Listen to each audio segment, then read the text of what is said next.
Hello and welcome back to another episode of SuperCoach Insider. My name is Ben. And I'm Chris. And thank you very much for having us. It is good to be back. It is good to be back. Or for me, I've had 2 weeks off. well, Another couple of weeks off. It's Last great. week, I do apologise. I couldn't get the microphone and Chris was unfortunately late out. He pulled a Medi Cruiser, as they say. And so I ended up doing a bit of a... In my old age, I've got bad hamstrings. It was basically I just did a Twitch only stream. I did have every intention to release that audio. However, when you're recording from a cam, like a mic, what do you call it? A camcord, webcam. Jeez, Yeah. You'll get there. Audio, yeah, I'll get there. Like Boomer Thompson. Yeah, the audio wasn't great. I tried to edit it, and it was like literally trying to polish a turd. So I didn't release it. I had a few people message me, so I do apologize for that. However, you can still catch it if you want to. It's a bit late. On Twitch. It's like reading last week's newspaper, you know. Yeah. But yeah, everything that we do on Twitch, you can actually just go to our Twitch account and view everything there straight as soon as it's actually recorded, which is pretty cool. So if you want immediate access, that's the best place to go. Well, that was good though. We will release it. And, next year when this guy's not working so much and got prac and uni and everything else, we'll probably do it a little bit earlier in the week so that everyone can get involved. It would be a lot better. A little bit better. So. And when Chris decides to actually pull his finger out and start doing well at SuperCoach, then it will be better also. Good evening, hamstring awareness, and Stonesy. Hello. Evening. But look, thank you very much. And I had a really good chat with the people in Twitch there, and I had quite a lot to stay for the whole journey. Ended up talking like just a bit of trash for about nearly 2 hours, which was great. Fair enough. First things first, so let's get on to the socials. So facebook.com/SC Insider. Yep. Twitch, we are SC_Insider_. And on Twitter, we are... You just did Twitch? Oh, geez. Twitch or Twitter? Twitch.tv/SC_Insider. Twitter, SC_Insider_. All of our major audio platforms. And YouTube, which has been pretty good too. So I've been powering along there. So I do apologise for being out last week. Unfortunately, I had a bit of a situation, or the situation I like to call. Don't ever get married and then have arguing bridesmaids because it's not great. And then I had to go step in. It was really awesome. So Chris, the people don't need to know about your problems. Well, they do. I feel the community likes to know about our lives outside of football. They like to know about your SuperCoach problems. And I got plenty of those. I don't think anyone wants to know about those. Well, look, Chris, let's start with, we got the good, the bad, and the ugly. So let's start with the ugly. Well, how'd you go? Are we talking about your team then? Oh, come on. No, I've had a real tough couple of weeks. I had a really well-structured buy plans where I was loaded up in week 1 and then I had 18 the second 2 weeks. And over those second 2 weeks, I had 4 people get dropped, like that were playing regular football. So that really impacted me. So the middle buy round, I had both of the Gold Coast boys, unfortunately. Corbett and Burgess both dropped out. So I only ended up scoring about 1690 something. It wasn't great. It was like in terms of my overall position, I didn't move at all. So I'm not too upset, but I had hoped to gain ground over the buys. And then last week, Westhoff was dropped along with Gardner. So those two then just 2 zeros. So I would have taken a 20 from Gardner. At least it was 20 points more than I would have had. So fair call. So overall, last week I ended up scoring like 1850 or something similar. So it's I'll get the exact amount, but it was pretty good considering. I've been really, really good with my captain choices over the past few weeks, even though I haven't. You have actually McRae, which was a good one for you a couple of weeks back. So I had McRae. This week I had Gawn. Unfortunately, I didn't get the Grundy because I was just taking Gawn. Oh well, you have to. And a lot of people were asking last week even like, what's your captain choice for this week? And I was like, it's the easiest decision you will ever make. Yeah. Gawn into Grundy, easiest decision ever. 151, as if you're not going to take it. You have to take it. You have to. And for the sake of 20 points, who cares? And it didn't look like Brodie Grundy was going to get there after his first quarter either, but then he really turns it on. So yes. So look, good on Grundy. And for those that thought they'd go a little bit of a pod captain and maybe go a Neil, and then went Neil into Grundy, they ended up winning out. But I'd say that overall, you're just trying to chase points rather than try and be unique. Yes. Especially with someone... Oh, they would have been upset too, though. They would have been hoping... Well, that's the funny thing, though. You turned down the 151, or you went somewhere, made a bad VC or whatever. Going into Grundy, though, you had to be nervous. Surely, if he Yeah, got exactly injured right. or did his calf, he gets a 60, then what? It's just one of I those think things. right now, if Gorn or Grundy have a decent matchup, you just have to have them somewhere in your calculations. Yep. So I think probably everyone this week will have a Grundy as a backup option. Oh, I'm not even thinking Grundy. Well, I'm going to have him as a backup, but I don't expect to Goldie, get that far. yeah, I don't. Yeah, I'm going Gorn. I think if Marshall can go 120, 130 against the Lions, like Max Gorn is going to go absolutely ham. So, and I'll probably be there, so it'll be good to watch him. Maybe. They do get their points very differently, so it'll depend. I do like it, but typically this year Brisbane have been really good at restricting opposition ruck scoring. So I'm not sold on Grundy on Gorn this week. I might go a little bit point of difference this week for a vice captain option, but my captain will be Grundy. Fair So call. I'm thinking maybe Josh Kelly. I figure if Elliot Yeo can go 140 against I was the Dons, thinking that, except but will he get tagged though? That's the reckon he will. question. You reckon? I reckon he gets tagged, Oh. which means that I'm going to chuck the VC likely on Canelio this week in the hope that he just goes like, fuels the jet.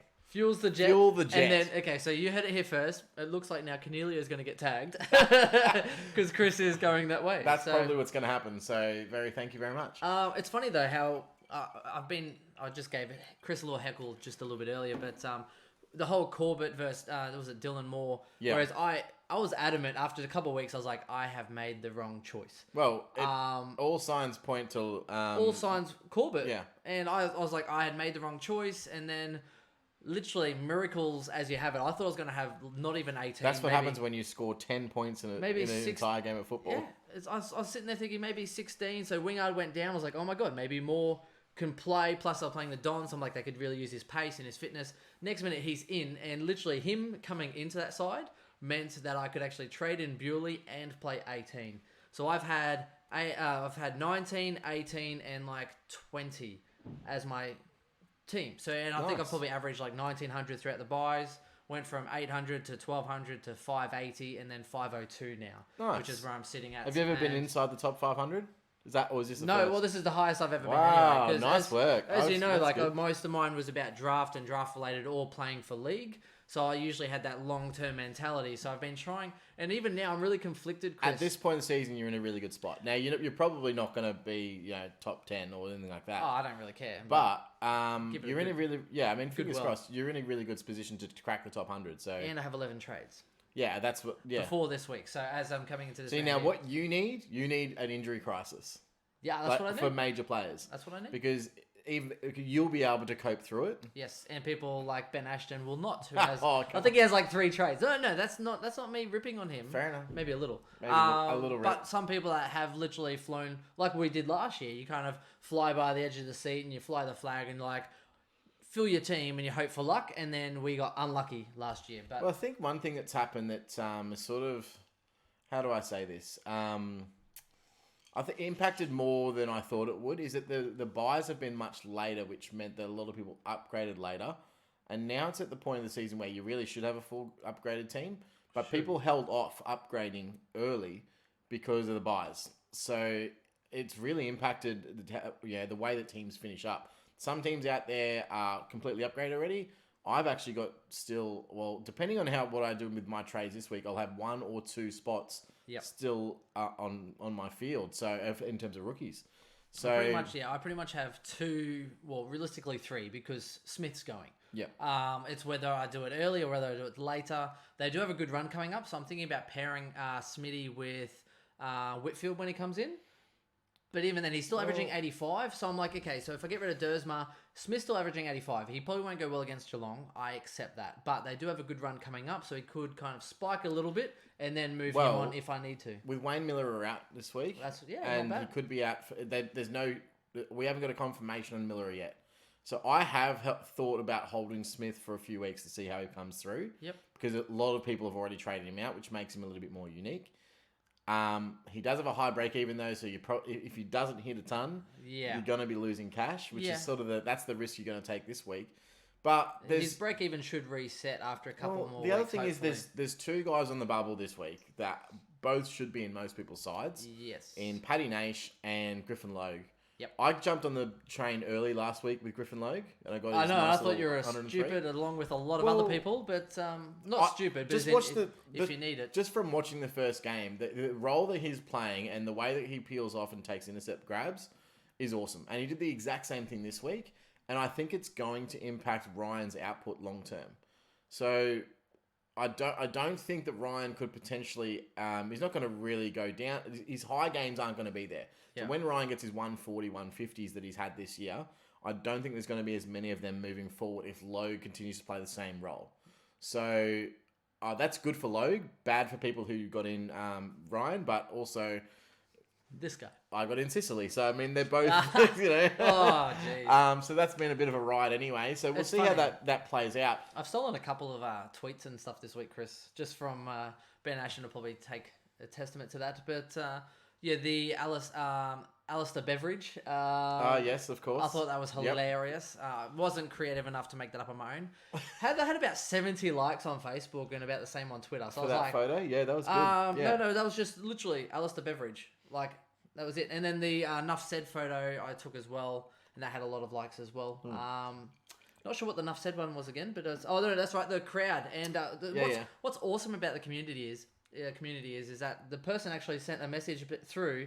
Like, who was holding the sign? Yeah, he's like, "Oh my god, you used my photo," and I was just like, "Oh, like sorry, like you know." I was like, "Oh, I'm sorry." What did you do that, here? Right? I was like, "Oh crap!" So I was like, look, it got sent through in one of our chats, and I thought it was so awesome. I thought I'd just put it up there. Enough said. It had so much likes on it, and then they even tagged the group in. And they all loved it. They're like, "Oh, thanks so much." I'm like, "Dude, this is awesome." And if we see something, I don't know if you know, but we're a pretty big deal now. People know us. Well, now we're starting to be up there in terms of SuperCoach pages. I think we've got almost 1,300 likes on Facebook now. Yeah, we have definitely grown. We're almost 2,000 on Twitter. So yeah, so it's we're starting to. I think we're 1,890 or something like that. I think next year is going to be our 3rd year breakout, and well, time wise as well. Like even today, like I'm literally trying to stinge together as much money as I can for my next placement. So I worked 12 hours today, and I've seen a few people sending messages through, which I will get through later tonight. Yes, and we will get to them. But yeah, and here I am after 12 hours. I'm like, right, I've got to get up in the morning, work out, Right, Chris, let's get into it. Work out the guns, get the gun show happening. Then I got to work 10 hours a day, and then I got to come do. No, it's good. I'm enjoying the job at the moment. The sponsors for today, just a little bit of. We're on the spirits today. He's already empty because he drinks like a fish, as to do. So that's why he can't have spirits. Poor. Yeah, that's true. It's a messy day. Yours was Johnny Black. Mine's actually just Canadian Club. So there's a whole bunch more down there. So round 2's on you, just so you know. Thank you. So sorry that we're not having the frothies like we usually had, but I had some awesome pale ale middies, and I had to drink them all on my own. So look, anyway, so just jumping back to what I am. So 502 ranked. With my team, I'm looking, and I think a few people are in similar situations to me, Chris, which is what to do with Haitley being named, which I think is awesome you already had him in there, and a lot of people did jump early on Haitley. So you are well rewarded if you were patient, and finally Haitley is putting out like it's prom. Well, it may not be because a lot of people have their teams upgraded, or this week they were looking at getting their upgraded team. That is the dilemma. So even I'm looking at it, and no point in getting him if he's just going to sit on your pine. I have 8 midfielders. My midfield is stacked, literally without stack. But it's I've got 8 midfielders. I am good to go. So I've already got Clark. I don't really want to have another guy in there, but I'm like, well, if I trade out Clark, Haitley could be my backup. Yeah, I wouldn't trade out Clark. Clark seems to have a role now. That's what I mean. I've already got him in. Yeah. So do I need a Haitley who's 148k? Do I need that sort of thing? Even Logue, it's like, okay, so this week I've got Dersman, I've got Smitty as my D5, D6. And that's pretty much my worst position left because we were so gifted with defenders earlier on. So I'm like, okay, do I bring in Logue this week instead of Dersma? Because I've still got Dylan Moore and I've got Setterfield in my forward line playing my F6. So then that way I can actually then transfer one of those to her next week with the cash I bank. I would say if it was me and I was you, I would 100% be playing Griffin Logue on field this week. Yep. And downgrading Dersma and then upgrading Smith to her. Yes, and then like a loophole Logan Smitty. 100, until guaranteed. Until Whitfield gets his legs. I actually think that the only reason why I'm spending the coin on Logue is because I need him on field just for the next couple of weeks while I get some more cash. I currently have 300k in my bank, so this week I want to spend that cash. It's either going to go to one Uber Premium or it is to go to 2 subpar premiums, and then I'll be completely done. So I'm not too sure which direction I'm going to go this week, but Griffin Logue, is putting up numbers that you can reliably bank at D6 for the next week or 2 weeks or 3 weeks, and then it's a risky game though if you don't have any other backups. No, and I've got Paddy Nash as well. Okay, I already have both. So for me, I'm going to loop.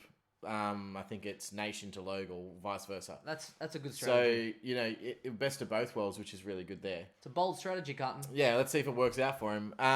So if you can afford to do that, I think that having Logue at that D6 or loophole option in your defense is a really good option. And I think that he's also the person that he's going to play the rest of the year. So his job security is up there. It's his body that has let him down previously. Let's not forget that Logue was, what was he, like pick 10, or he was very high. 8, I think. Yeah, in the top 10. He was highly picked. His body's let him down a little bit. I was big on him preseason because I was like, at 160k, he was in some of my starting sides, but I thought it was a bit too late. Too little too late is what I was thinking, but he scored so well, I just have to bring him in. And I've got 11 trades. You can't ignore him now. And defense is the one area where I think people were holding off upgrading as well. Yes. So because Hearn was so expensive, because Whitfield's gone, those are the two that people want, but not necessarily can afford. So bringing in Logue to sort of carry you over for the next couple of weeks while you make that a little bit extra cash is going to allow you to upgrade to those premiums. The other thing, of course, is that Whitfield's, GWS announced today that it's going to be at least another 2 weeks until Whitfield's back in the team. Yep. So that will put it at 5 weeks before he gets to a test position. So it'll be the 6th, I think it's... 2 weeks until... 5 weeks till test? No, so it's 2 weeks from now. So not this weekend, not next weekend, the weekend after. So 3 weeks, Yeah. So, it's another 3 games until he's played. So that will put it at 5 weeks. Has to at least play to drop one. Well, he'll be at a test. Right. So that week he may not play, but they're saying that's where they picture it. It's definitely not the next 2 weeks. Now, at that point, if he does play in that 6th game back, I'm still confused, Chris. So it's 5 weeks, then he plays, right? So he's out for 5 weeks. You said 2 weeks. I'm saying he's out for at least another 2 weeks before he gets tested for the 3rd week, right? Yeah, correct. So he might play in 3 weeks' time. 100%. But he's got such a high break even. Yeah, they have to wait at least 1 week. So you're at least 3 weeks away from getting him. Okay, that makes sense because you're talking about 5 weeks. I'm sitting there going, Chris, that's round 20. No, ain't no one waiting until round 20. Exactly. Well, this is what I mean. So he'll be there basically the week before finals. Ooh. So what I would suggest is if you can afford to hold on to the trades. And Logue is performing well enough, you may not need to upgrade D6 until you get that nice price from that. Although, I tell you what, not many people will have Whitfield going Which into is going to be the so finals super run. unique. Especially if you're going for draft. Like, I think more people will bring him in for draft because they probably have more trades. But not many people will play possibly the last 5 rounds or 4 rounds with Whitfield. And if he goes big, you could really go from... 1,000 to 500. It's not something I would recommend for people still in a position where they want to be an overall. But for me, I'm 100% considering not upgrading Logue or that last D6 position until Whitfield becomes available, and then having him as my last trade in unique in the round before finals. Well, I'm thinking about upgrading all my team, leaving Smitty, and if he's not ready, then maybe I'll just upgrade Smith to someone else. Yeah, it does depend on how you're playing the game at this point, because if you need maximize points, you kind of got to upgrade him now. So there's every risk that Logue will come out and drop a 60 next week, whereas you could upgrade him to a Stewart who's pretty much on a floor of 90. Or any one of the other top 6 Daniel Rich defenders. As well. Daniel Rich is going really well. Even Laird, he doesn't miss games though. And again, with Miller out, yeah, I feel that Laird last time he really spiked his scores with Miller out. So I do think that Laird is a decent trade-in target now again. Yes. But again, we just need to have a little bit more confirmation on what's actually wrong with Miller. Well, the good thing with Laird though is again he just doesn't miss games. Yeah. So, he's been as consistent as ever. Yeah, and if you bring in a Hearn or you bring in a Whitfield, Hearn maybe 1 game, not so bad, right? But Whitfield's been in and out twice. Well, yeah, and if you can afford again to wait 1 more week on Hearn, great. Yes. But if you're in a position like yourself, where you're top 500, Yeah. that 30K to you is worth, like, the extra points you make this week is worth probably more. Yep. So Well, I can go Logue down. I can go Dersma down to Logue, and That's I 100% could what I go would do. Smitty up to Yeah. Hearn. you should do it. You should lock it in, because a lot of here's the other thing. The other guys around you and around the top 1,000, a lot of them have Hearn now. Yep. So if you want to be competitive at the real top level, you must have Shannon Hearn. So it's something to consider if you're in a really competitive league, or if you're really going for overall, is that Shannon Hearn's probably one of those make or break type players in your defense, similar to not having Josh Dunkley in your forward line. Yep. When they go big, Go big. the top of the pack is going to go forward, and you're going to be left behind. So just be aware of those guys, and then keep an eye out for that Whitfield in the back end. Not to mention, Hawks have a big issue with the ball in their forward line anyway. Like, they have a lot of inside 50s. The ball just leaks like a sieve. Hearn could really do some damage this week. Yeah, he could. Even though his break even's 160, but those points though, like, you know why? I've worked out why, and I think that there's quite a lot of teams that have had this. So someone like a Brandon Maynard is a classic example of this.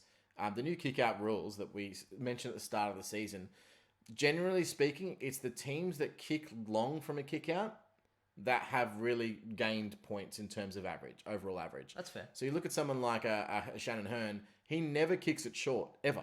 It always plays on, runs 15, 20 meters, and then kicks to the 70, 80 meter mark. That's literally what he does every time. It's very rare that it's not like that.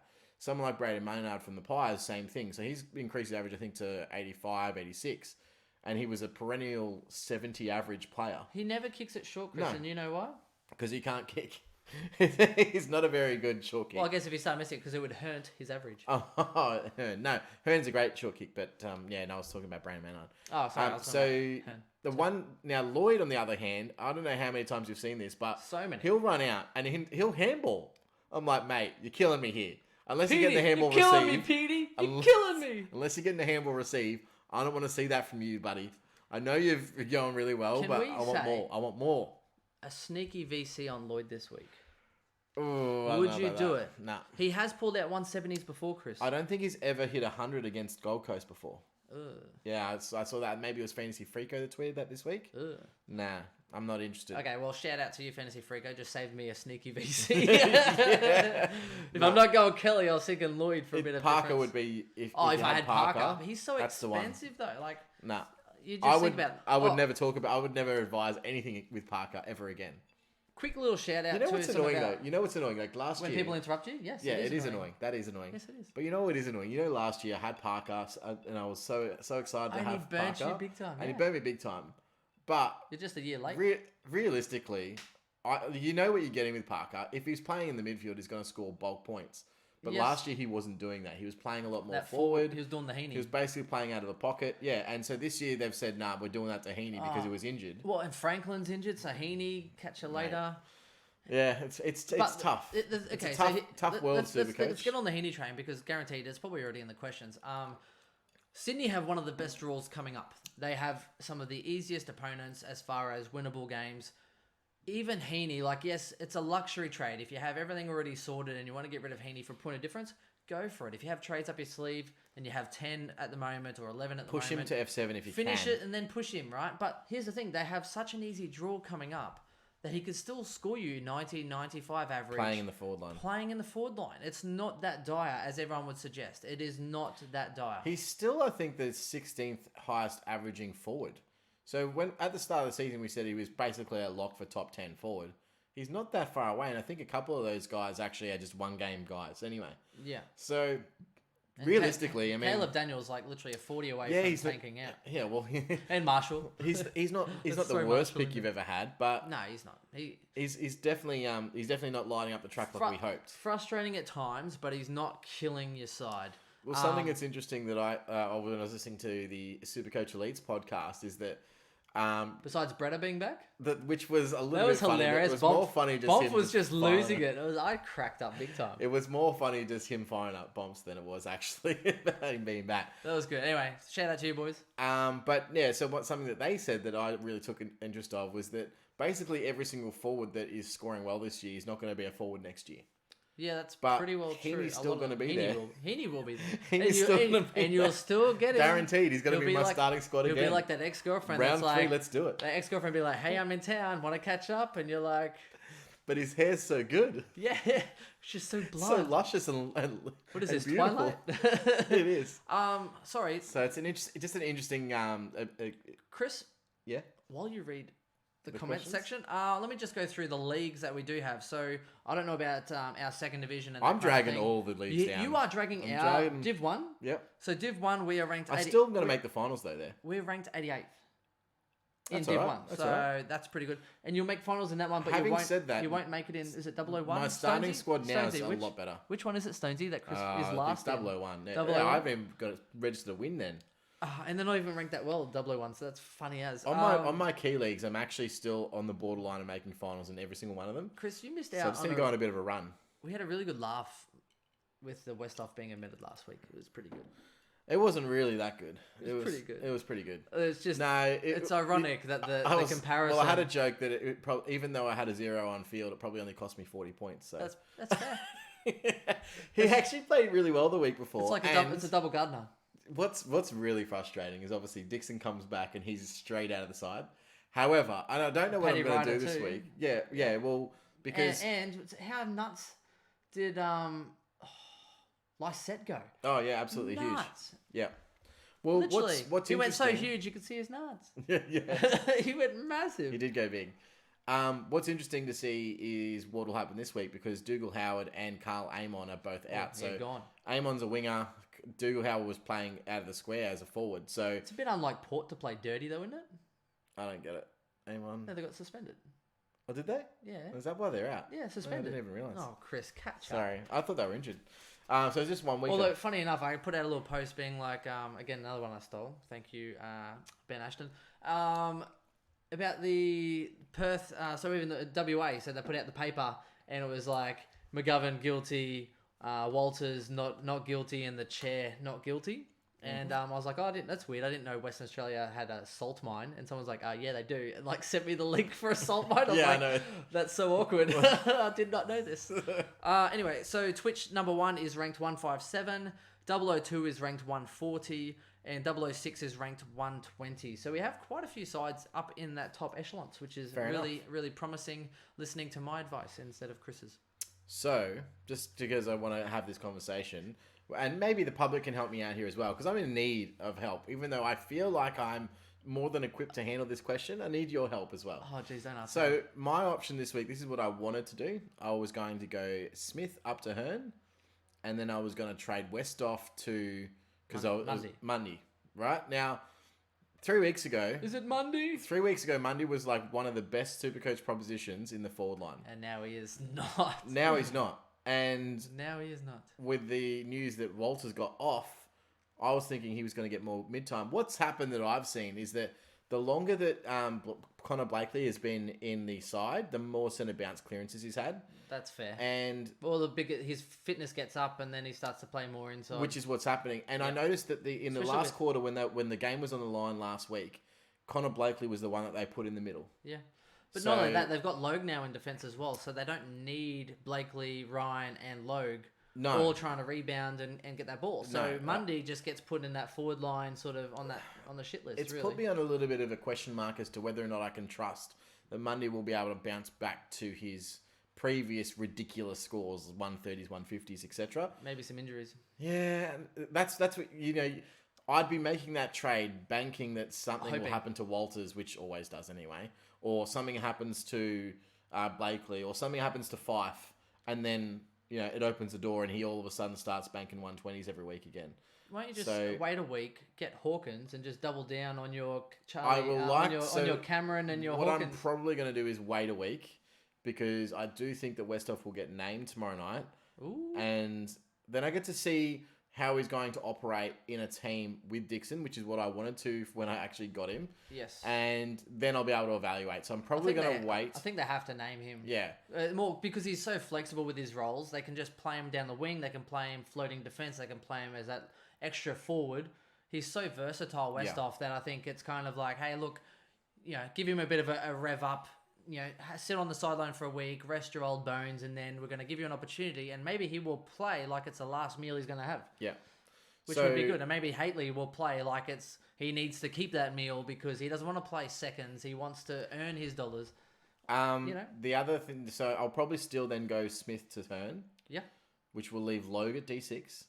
Yeah, that's I would not have done this if Haitley wasn't named. So I have Haitley on the bench, but I also have Dylan Clark, I've got Bewley, and I've got Oscar Baker. None of them are ready to trade out, but I have enough money to go Baker all the way to Sloane. Ooh. So I could do that trade, but then Haitley would not be on my field. And so I've got Haitley, Clark, and Bewley, which they're all making money and they're doing their thing. I probably don't even need the money really, but Sloane's good though. But if I get Sloane, I can't afford to upgrade Smith to Hearn.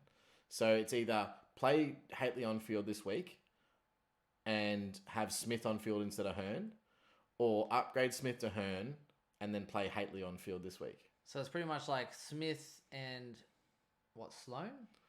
Smith and Sloane? Or Hearn and Haitley.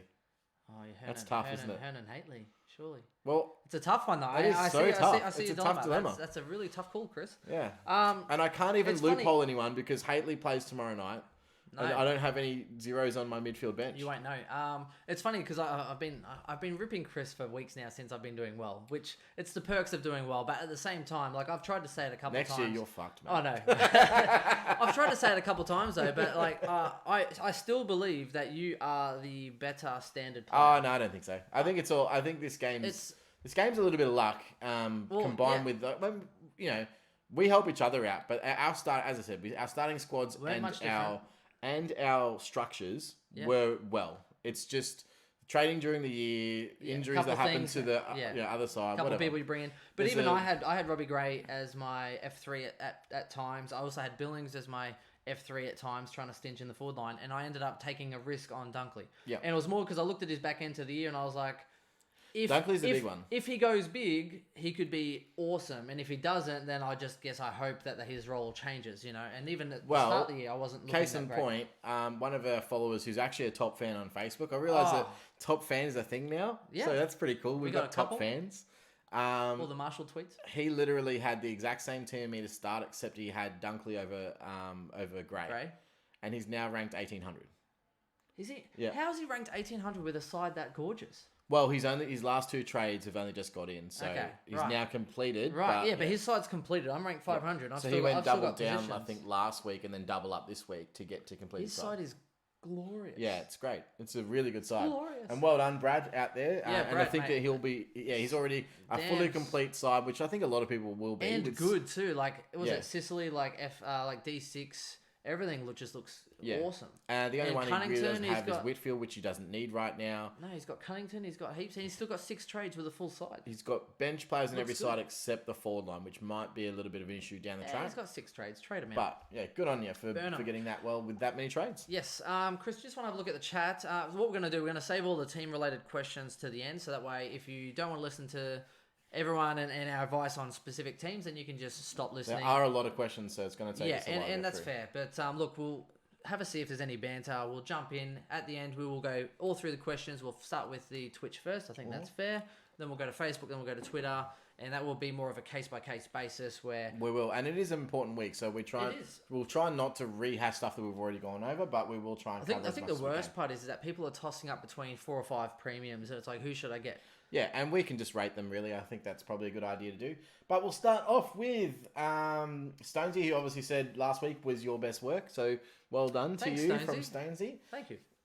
Bushy 3220. Stonesy stayed for the whole thing too. Oh, good on you, Stonesy. Well done, mate. Thanks for supporting the stream.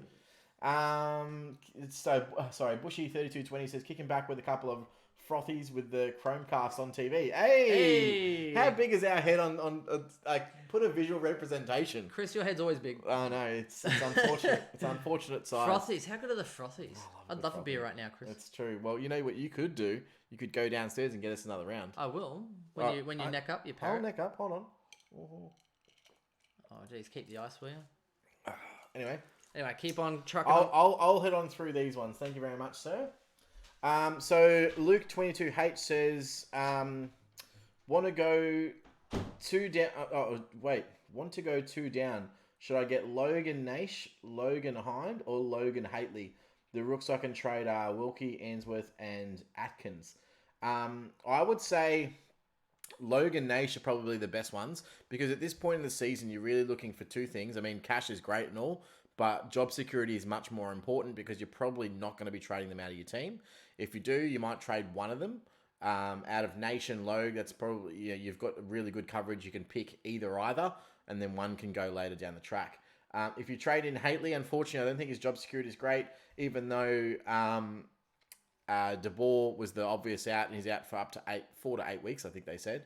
I just wouldn't bank him playing every week until the end of the year.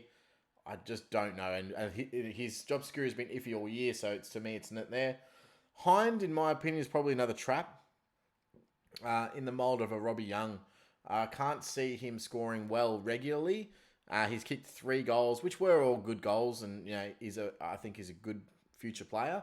But being in that forward line, just take a look at Matty Parker, take a look at Robbie Young, both of which are not great examples of SuperCoach scoring power, regardless of their. The fact that he's a mature age player doesn't make any difference. St Kilda just really haven't got it together in their forward line this year. So I would go Logue and Nash if you had to choose two. And I do agree that a double down this week is actually pretty important because a lot of people don't have cash. So if you don't have cash, you probably need to double down this week. And there's some really good rookies with some really good job security. So I would recommend that. All right. Secret 11, welcome back, sir. He says Clarko shakes fist. Yep, fair enough. That was annoying. It wasn't really that annoying for me because, I mean, you trade him in knowing that Clarko is going to do something stupid at some stage during the year. Wow, he gets a 40. A lot of people have him. He wasn't really unique, especially after the bye round. So I don't think it was too bad of a hit. But never know.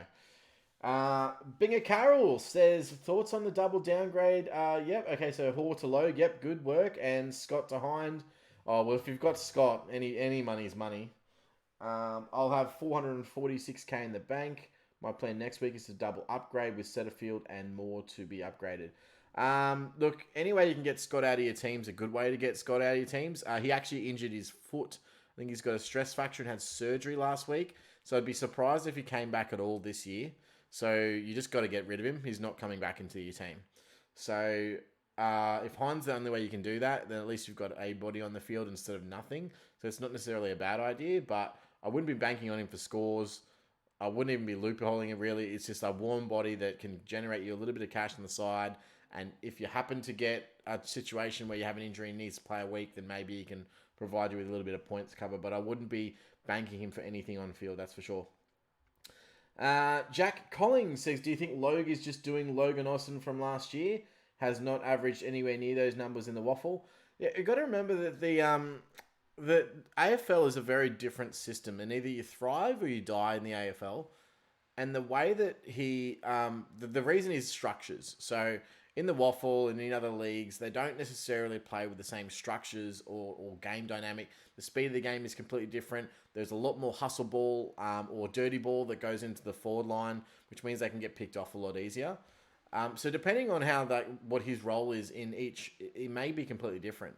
So what he's playing in the waffle might not be what he's playing in the AFL, and vice versa. So he's got the skills and the attributes. And if he plays the same role that he's playing moving forward, you got to remember that the stopper role really is Joel Hamling. He's the stopper. So as long as he's okay, and then Lowe can peel off his opponent and take those intercepts, in the waffle he's probably that stopper. So it's a completely different role. And I'd be interested to hear from those guys out there that watch and play. Watch the waffle over there. If they think the same thing. Is he more of the stopper in that, and then this is a completely different role, and then that's why he's scoring so well. So I can understand your reservations, but to me, like in terms of the eye tests, he's playing brilliant. Are you talking about how Logue doesn't score well in the waffle? Yeah. Oh yeah, but he did that even when he first started. He's horrible in the waffle, and then he comes, and then he just maybe it's because he has good players around him though as well. It's that. This is what I was just saying. It's also the role that he's playing. Hamling is the stopper. So they don't need him to be the stopper. Whereas in the waffle, he's probably the stopper. Right. So there's a completely different role that he's playing in the team. So, based on his couple games, and like I said, I was big on yeah, him and pre-season. just watching him play, unbelievable. And the he was worst part- robbed, by the way. He was robbed of about 15 points. He took a fantastic contested intercept mark. So contested intercept mark is the number one scoring act you can do on the football field for SuperCoach. And he got this contested SuperCoach as intercept mark, and they called a free kick against, I think it was Ryan or Hamling or one of the other, maybe Wilson, other defenders who just like grazed Max Gorn's arm and stopped him from running at the football. Soft. And he ran across jumped across the pack, took this like one-handed grab, and he got up and he was like, yeah. And then he looked at the ref. The ref's like, free kick, and he's like, come on. So yeah, that would have been another, because you got to remember that would have been maybe 8 or 9 points, and then if he had a effective kick, there's another 4.5 points. So It's called an umpire, Chris. yeah, I hate it. Do you even know the game? No. Anyway, cheers to you. I've put some hairs on your chest there, mate. That's fine. Oh, did you? I'm You're probably trying to get me drunk. I'm probably one of the worst. So what have you gone? Have you got another scotch? You gone No, the I've red got the label? same as you. Oh, you gone with CC? Yeah, CC. Excellent. So yeah, put some hairs on your chest. It's probably about 2.5 shots in that. She's good. That's nothing. It's all good. We're good. I know. Normally, Chris will fill it up like this much vodka and then have This like is this why. much. Okay, so there's a reason why I drink beer, and it's because it's a steady amount of alcohol that can be consumed over a long period of time, He gets loose. and I can have 10 of them and be fairly loose, right? But having fun. He gets loose. If I go on the spirits, a bottle is gone, and I'm just a next level drunk. So I just need to work that out. If I'm at a bar and drinking spirits, it's fine because they're all. Then it becomes like Eddie Unless Murphy you're in the delirious. States. Yeah. Chris is like Eddie Murphy delirious. He's like, I'm drunk. So what? Beautiful, beautiful. I got drunk in my own motherfucking house. That's exactly what it is. This is my house. Yeah. Yeah, that's Chris. And then I come home and there's this mess everywhere, and it's a bad experience for everyone involved. So yeah, I've experienced it. yeah. Anyway, there's enough of my life story in a nutshell. I don't drink all that often though. I'm not one of the guys that generally gets home and pops a 6-pack of beers or anything like that. I just drink. Oh, we have a couple here every week, and then since I finished uni about a week and a half ago, I've had last weekend. I had a few. Yeah, Now I got to celebratory beers. Rein myself back, and I'm like, oh, it's beer day with Chris. My issue is I favourite drink at events, and then There's everyone. an event every so night. I'm kind of known as the guy that like either loves to party or just is always really on it. But I just like to drink when I'm at an event. Like it's my thing. I don't know. What did I miss? Who are we on?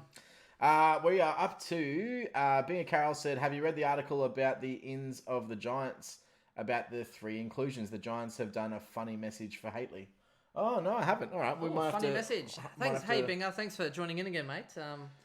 Binger and I have had some good chats. It'd be funny if it's related to us. Oh no, to Dr. Supercoach. No, the one how they said to all the people playing Supercoach out there, we're finally naming him. That would be good. But let's move on and then you find that out. I'll have a squizzle do. All right, Jack Collins also said, what would you do if Sicily moves forward? Trade or keep? If he... I don't think he'll play forward. No, I don't think it will, because Alistair Clarkson in his press conference last week said it didn't work. And he said we're going to experiment with it, which is the worst phrasing ever. Yeah, no, but the experiment didn't work, is what he did. No, I know, but he said we still need to work with, we still need to. They need to do something because their forward line is just not functioning well. So it'll be interesting to see if that happens this week, but I don't think it will. What I think will happen is he'll start in the back line, and then if they need someone forward, he might pinch it there, which is probably how he should be playing it anyway. He needs to only go forward if they're losing the game. That's it. If they're losing the game, then you throw him forward for 5 or 10 minutes to pinch a goal here or there. And I think he would actually perform better that way as well. But to play a whole game forward, I don't think that's necessarily Sicily's strength. He gets beaten by his opponent too much. He was getting frustrated. Did you see him? He was giving away free kicks. Yeah. It's like, mate, you're on 16 points. Why are you getting -4 for being a douche? He was just getting so upset. I was Sicily and I had so upset. I'm used to getting 25 possessions a game in the back line freely. And then I get into the forward line and I'm lucky to get 4 possessions a game, I would be upset too. So, it's a frustrating position. Anyway, on to the next one. Tatum SZN says what to do with Sicily. Yep, we've already covered that. Keep until you need to punt him, essentially. Pretty much. If it looks like it's going to be a common thing, which I don't think it will be. I don't think it will be. So even then, wait for him to have a little hot streak and then boot him out later. Yep. I'll have Hind. Sorry, Being a Carol said I'll have Hind at M10 in relevant to my previous message. Okay, cool. Yeah, well, that's fine then. Bring him in. What's it going to hurt? And it's better than having Bailey Scott guaranteed. Being a Carol actually just put the link. You're searching for it, but he put the link up. Oh, I found it already. All good. Yeah, so it was saying young draftee Haitley also returns to the side for his third senior game of the season after making his debut in round 5. Yep. Unlucky to go out of the side, the 18-year-old's inclusion will keep Supercoach and fantasy players happy with hundreds of requests for the youngster's inclusion filling the club's inbox. That's hilarious. That's great. Yeah. So pretty much, he's saying he's a bit unlucky not to have played more footy, was what Cameron was saying. So he's been strong. And I love that Leon Cameron's mixed messages too. Like earlier in the year, it was, we just don't play players if they're in their first year. Now it's, he's been unlucky. No, well, he was unlucky. He kind of wasn't. He 100% is a better midfielder than Isaac Cumming, who's been on the wing doing nothing. Surely Lids is basically on his last legs, maybe like a backup midfielder. Yeah, you'd think so. Absolutely. There's a lot of bit part players in that team that some weeks they fire let's say a Sam Lloyd. Is it Sam Lloyd? What's his Daniel Lloyd or Sam Reed? I was getting those two confused. Both of them, they sort of play forward. They kind of play back a little bit here or there. They float through the midfield. They don't really have defined roles yet. Yeah, they're like sellies. They just kind of fill the gap. Yeah, they're they're big-bodied, mature age players that can perform a role. Great, but you've got this young gun, hot, ridiculous... Hot, Chris? No, I'm just saying he's... Hot like a sunrise. Well, yeah, sure, he's a little bit easy on the eye as well, but... No, but he's that good. You just make room for him. There's enough room there if he really wanted to play him that he'd play him. Yeah. I don't believe in that rubbish about, he's just been a little bit unlucky. I don't believe that at all. 100%. I like it. All right, so Being Carroll says, so do the trades? Yes. Definitely do the trades. And he also says, keep up the amazing work with this channel. I really appreciate watching your streams. Thanks very much, mate. Yeah, Binger's been around. Binger has been around. Feel free to donate or subscribe. Hit that little subscribe button in the top right corner, and then you can get some sweet emotes. Binger doesn't. He's not on Facebook. He's not on Twitter. Because I was like, mate, send me a team. And he's like, this is how I talk to you guys, which is awesome. Which is pretty awesome. That is awesome. And then what else we can do? You can actually do private messages through Twitch as well if you really wanted to. But you can also tell people to shh with the Dane Zorko emoji. Which I really like. How good's Dane Zorko turned around? You must love that trade, but I suppose it's probably we're both working out that one. Yeah, well, I needed to win, and I did in the draft league. So excellent. You're still a chance. Well, I moved from 12th to 9th, so happy days there. I had the worst luck. All my draft players injured or underperformed. It's literally all because Chris took 8 of my players. Yeah, fair enough. Look how well you've gone, right? And look how well I've in all my... Just so everyone's wondering, even though I suck at standard Supercoach, I am second on the ladder in our draft league right now. Yeah. And I've won 2 years in a row. I'm second on percentage. This year, you just stole... I don't know whether was I talking about all these players or doing all the research or you just... I don't know. Look, our issue is that we both get really invested. Yeah. We both do all the research together. And then when we rate our players, we rate them very similar. And Chris was 2 or 3 picks before me. And every time he's getting this... And I thought I was going early. And Chris is going... Your tipping's not going Chris great is going earlier. I don't care about the tipping anymore. Oh, that's what I said last year. I know. I'm pulling at you. I'm focusing on my standard this year. Yeah, that's how it's going. Reversal. Yeah. Reverse. Well, when things aren't going well in draft, I'm like, who cares about tipping, honestly? Fair enough. And being a Carol, yes, we do check Facebook Messenger. Yep. Quite a lot. And I mean Ben. Me. So Ben's been taking a lot of the brunt of this. Facebook? Yeah, and he's been really good at it. I don't check Twitter messages as much as you do, though. But we do have some Twitter messages, and we've got some great stuff. And we're about to get into those now because we've just got to the end of the Twitch questions, so we're ready to go. Sweet as. Okay, well, I've got... so you're going Twitch, Facebook? I'll go Twitter, you go Facebook. I've already got Facebook up, so that's pretty easy. Let's do that. Let me just bring this up. I was going to shout out... Oh, no, I just closed it. What I'll do is I will shout out the people that have sent messages through to Facebook. That's nice and easy. So I will answer your questions personally a little later once I get through this and upload it online. So this will be up tonight for those who want to listen again or for those that are just tuning in late. So Justin, Iris, Wally, mate, Wally always messages. So happy to see your message here, my friend. I will get to you.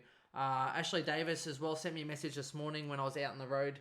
Yep. The benefit of driving a lot at the moment covering shifts is that I have listened to Dr. Supercoach and Supercoach Elite's So that's why it's really good, actually. And I listened on the way to Gympie yesterday morning, and then I listened to the Supercoach, Dr. Supercoach this morning. It's great for the draft. Christian as well has been heckling me about the Keeper League because I offered him Parker and my pick 1 for Walsh, and he turned it down. And he took Petrappa. Well done there, He sir. took Petrappa and he took Higgins, as in young Higgins from Richmond, and no pick. I still would have given him my first pick too, but anyway, so he sent me a message being like, he dropped Steph Martin. I picked him up for 1 week. Goes 130, and he goes, "That'd be right." And then he's like, I should have taken Parker and pick 1. That's good. Because he's going monster. Dude, I picked up some quality stuff on the young. Keeper League. I know. I picked up Dersma and Haitley. I hop up this morning and I was like, because I was too tired yesterday. And I look at you and you've like made 3 trades in like all the leagues. That's what I did. I also picked up Scharenberg, who I think, by the way, I might actually pick him up in the Keeper League too. Yeah, Scharenberg, I think, will get named this week. And if you're looking for a little draft smoky, he had like I think 33 disposals and 10 marks or something stupid in the twos. And he wasn't immune. He was averaging like 80 odd before he got injured last year as well. His career Supercoach projection is on a typical defender Supercoach projection where he's gone, 65, 80 like high 80, I think it was like 85, 87 or something. And then he'll go 95. Bang. He's gonna be a breakout candidate if he can stay on the park. And I reckon towards the end of this year, he might average quite well. What do you think happens with Howe? Like, Well, just a role player? Like, I know he's injured, right? But surely he's got to be getting towards maybe 1 or 2 years left. 1 year? His body's just let him down lately. Like, he's an awesome player, awesome to watch, spectacle, no doubt. But you kind of look at him and you're like, okay, he hasn't done that well this year. Playing the role, yes. It'd be interesting to see what happens when Shaz and Howe are both fully fit. Because I do believe that they want to get games in Shaz. So... Yeah, first name based, Shaz. I reckon Tom Langdon again is the one to go. Ooh, but didn't he re-sign? He re-signed. So can they do that? How many years? 1, 2? No, 3. No, 2 years. Okay. Because in 2 years, I think he becomes an unrestricted free agent. Right. I do believe think that's they should correct. get rid of him too. Just PS. So yeah, well, I mean, they signed him for 2 years, whatever. So in 2 years, hopefully that Scharenberg takes his spot, and Howe's probably still at the back end of his contract. Might sign a peanut deal to finish up his career there. Yeah, fair call. But it'll be we'll see how it goes. But fair call. They don't really need Tom Langdon, to be completely honest. You hit these up. Yeah. We're going to start hitting up these questions now, everyone. So we've covered all the team questions on Twitch. Yes, we have, but we've just had a couple more come through quickly. So, Being a Carol says VC options this week. We will touch on that. At the end, we'll go through captain options.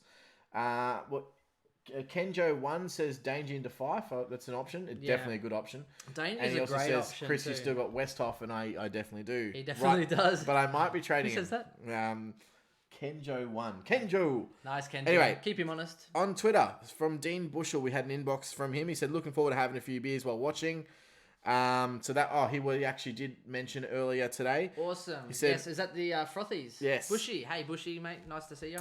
Rampy's been on fire and Sydney have a good run home. Is he a final D6 material? Oh, I hate it. I know you hate it. This is why I brought it up. I've been Ben Ashton is like, what do you think I should do? And he's like flagging me all these options. You know what you know what happened though? He brings up Rampy and I was like, hate that option, go for one of these other options, right? Which is exactly what I said to him about some other stuff that he went completely against what I said. Which is fair enough.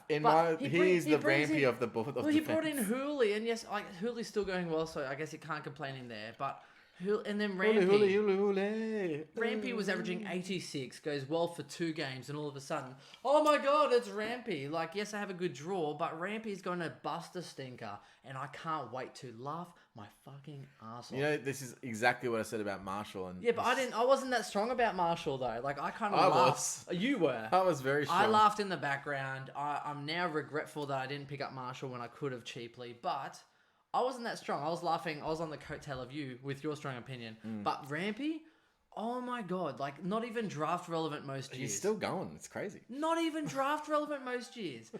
He has a good ceiling. He'll get 100 and then he'll go a 60 and then he'll get 100 and then he'll get a 60. He's averaging 86, goes well for 2 games.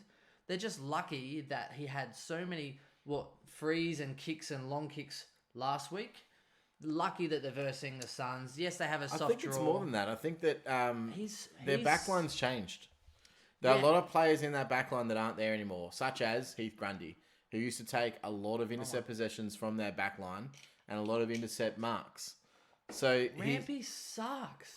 He does not suck. He's a great player.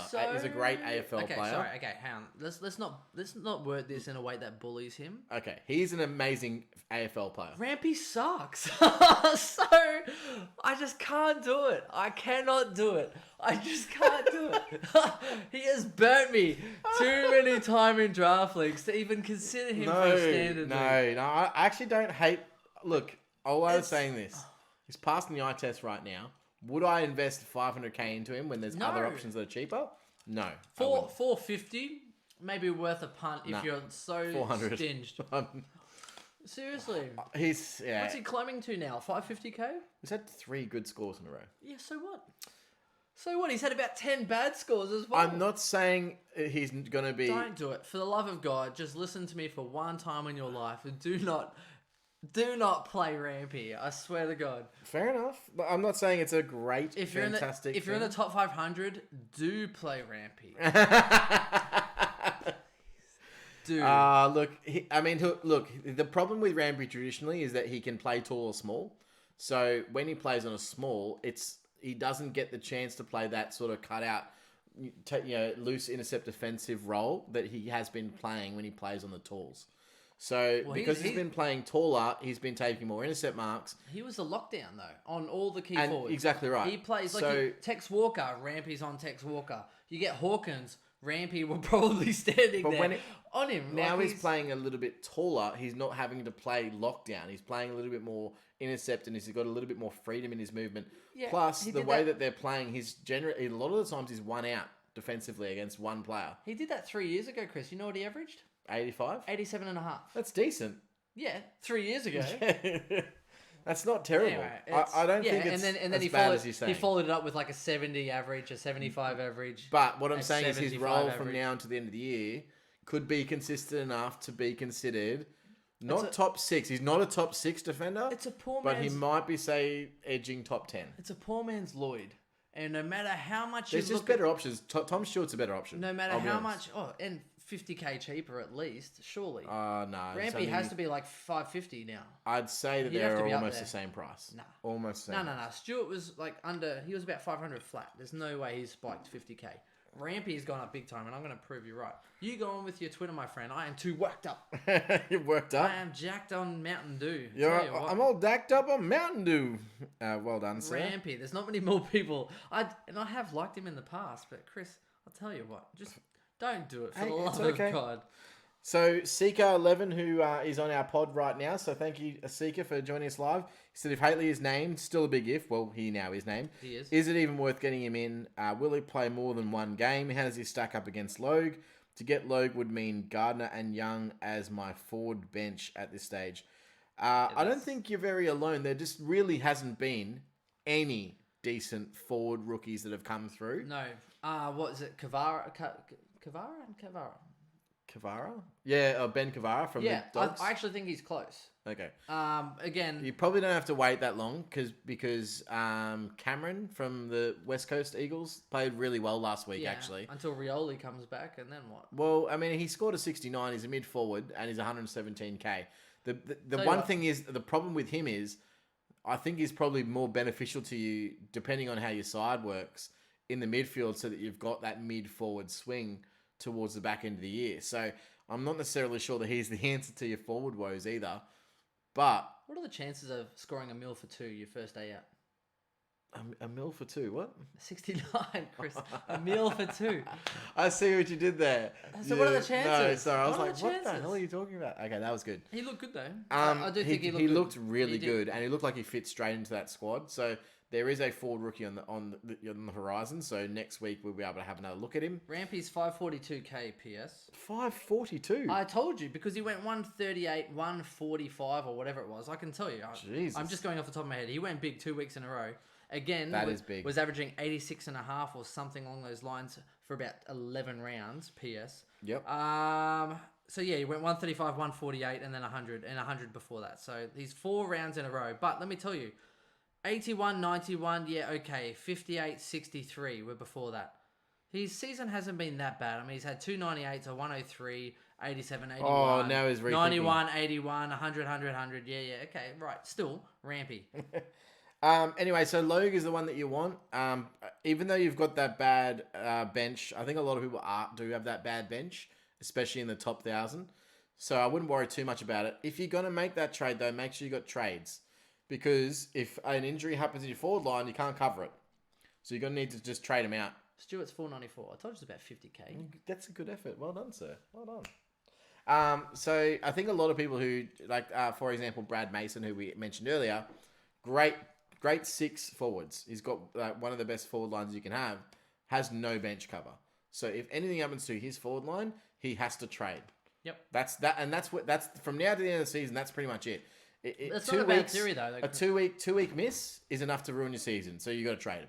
Not only that, if someone misses one game, if you trade them out, like the points missed, even if it's like 80 points or whatever it is, that per game in difference, you could go someone you could go someone averaging 90, and it's still going to get you more points than the person that's so missing. much more of an impact at this stage of the year to not have someone. It's not like you have to carry them for 20 rounds. The other thing is, keep an eye on laid outs now. So if you're running no emergencies in your forward line, you must keep an eye on laid outs, because if that person is a laid out, then you need to be able to trade them. And then slide you do. Yeah. And that's another reason why you shouldn't ever trade until you absolutely need to with your picks. So if you can monitor your team well enough, and I haven't been doing this lately because I just haven't been around, like in Vegas, etc. Yeah, Chris. Why aren't you around? Don't make your trades until you need to make them. So until the person that you're trading or you're trading from or to is playing their game, and then you can make that trade. Yep. So just be careful about all that. Tomorrow will be interesting as well with Westhoff and stuff. You will know by tomorrow night, which is awesome because that's the Saturday night game. But there will be a few like Bewley and that kind of thing for the Sunday game. Bewley's played well. He's consistently got better, and he's playing that role to as well. Tweaked himself. Oh, I want to say so many things on the weekend, but I felt really bad about it. Chris, you so can't. I'm not going to. Because of the balance. I've already gone off on Rampy, right? Because of the segment and the balance of this segment. There's so much I wanted to say about You can't do it. I'm not going to do it, but I wanted to. And it's important that people know that I wanted to, but I didn't. What about someone like slagging off Dane Beams? Oh, did you? But here's what I don't like. How he blacked out his comments? Yeah. Do you reckon he kind of...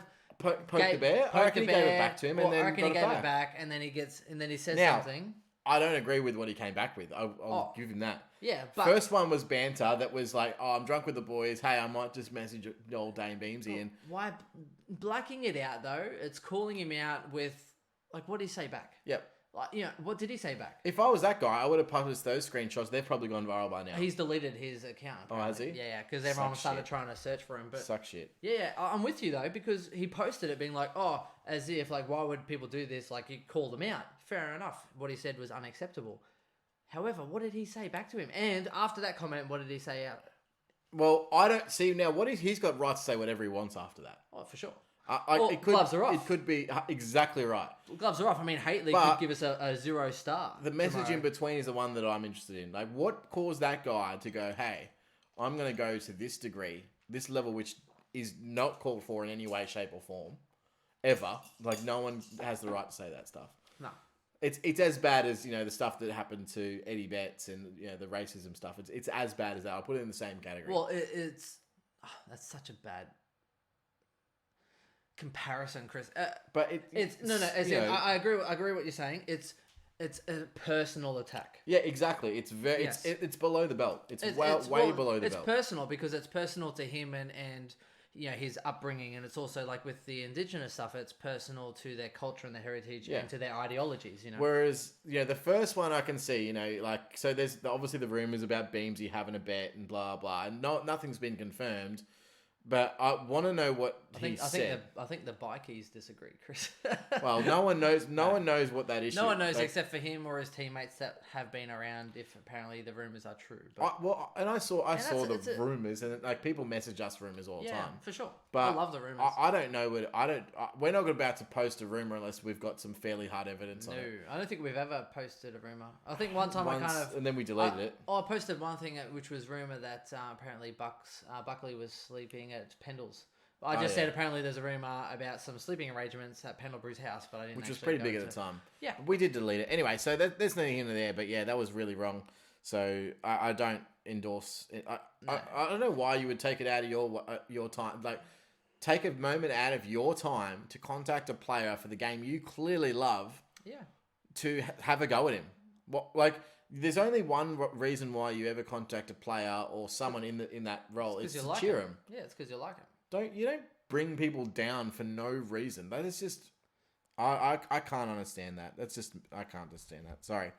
Anyway, let's move on because it's making me upset. Yeah. And even I have some reservations about Beams leaving the Lions, but I'm with you 100%, Chris. Cheers.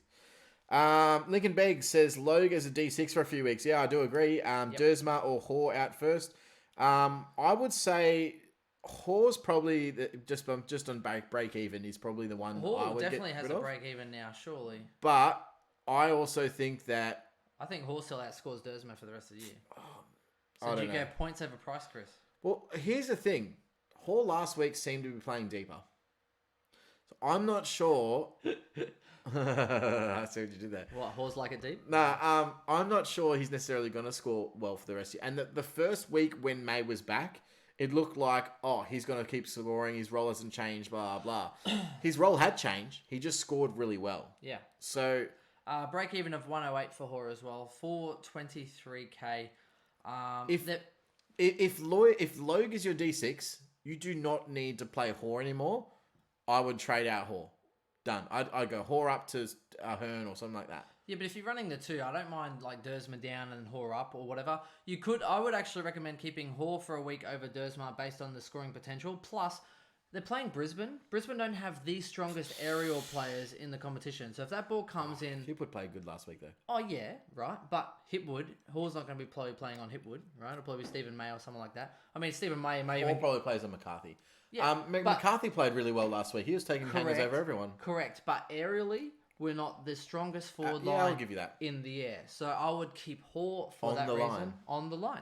Although Stephen may get up the ground a little bit more and try and put some bumps on Steph Martin. You never know. Yeah, to me, I just think there's not much point in having that on your bench. So if you're playing Logue on field, then why have Hoare on your bench? Unless you can loophole Hoare into Logue or whatever. I'm with you. But then you've got to have a non-playing D8. The thing with Logue, though, he scored so well and so many people are bringing him in. Even the people in the top 1,000 or whatever are still bringing him in because of that coverage and the last minute cash that you might generate. Because I have, 11 trades. You could still have a cash grab because he might make 100 to 150 cash quickly. So then you can actually make a better upgrade that you wouldn't have previously. If you don't bring him in and he goes nuts, everybody else is going to leapfrog you because everyone else is bringing him in. That's how stupidly crucial it is because people are playing him on field. Yeah, people are playing him on field. Played him on field last week and he nearly outscored Ryan.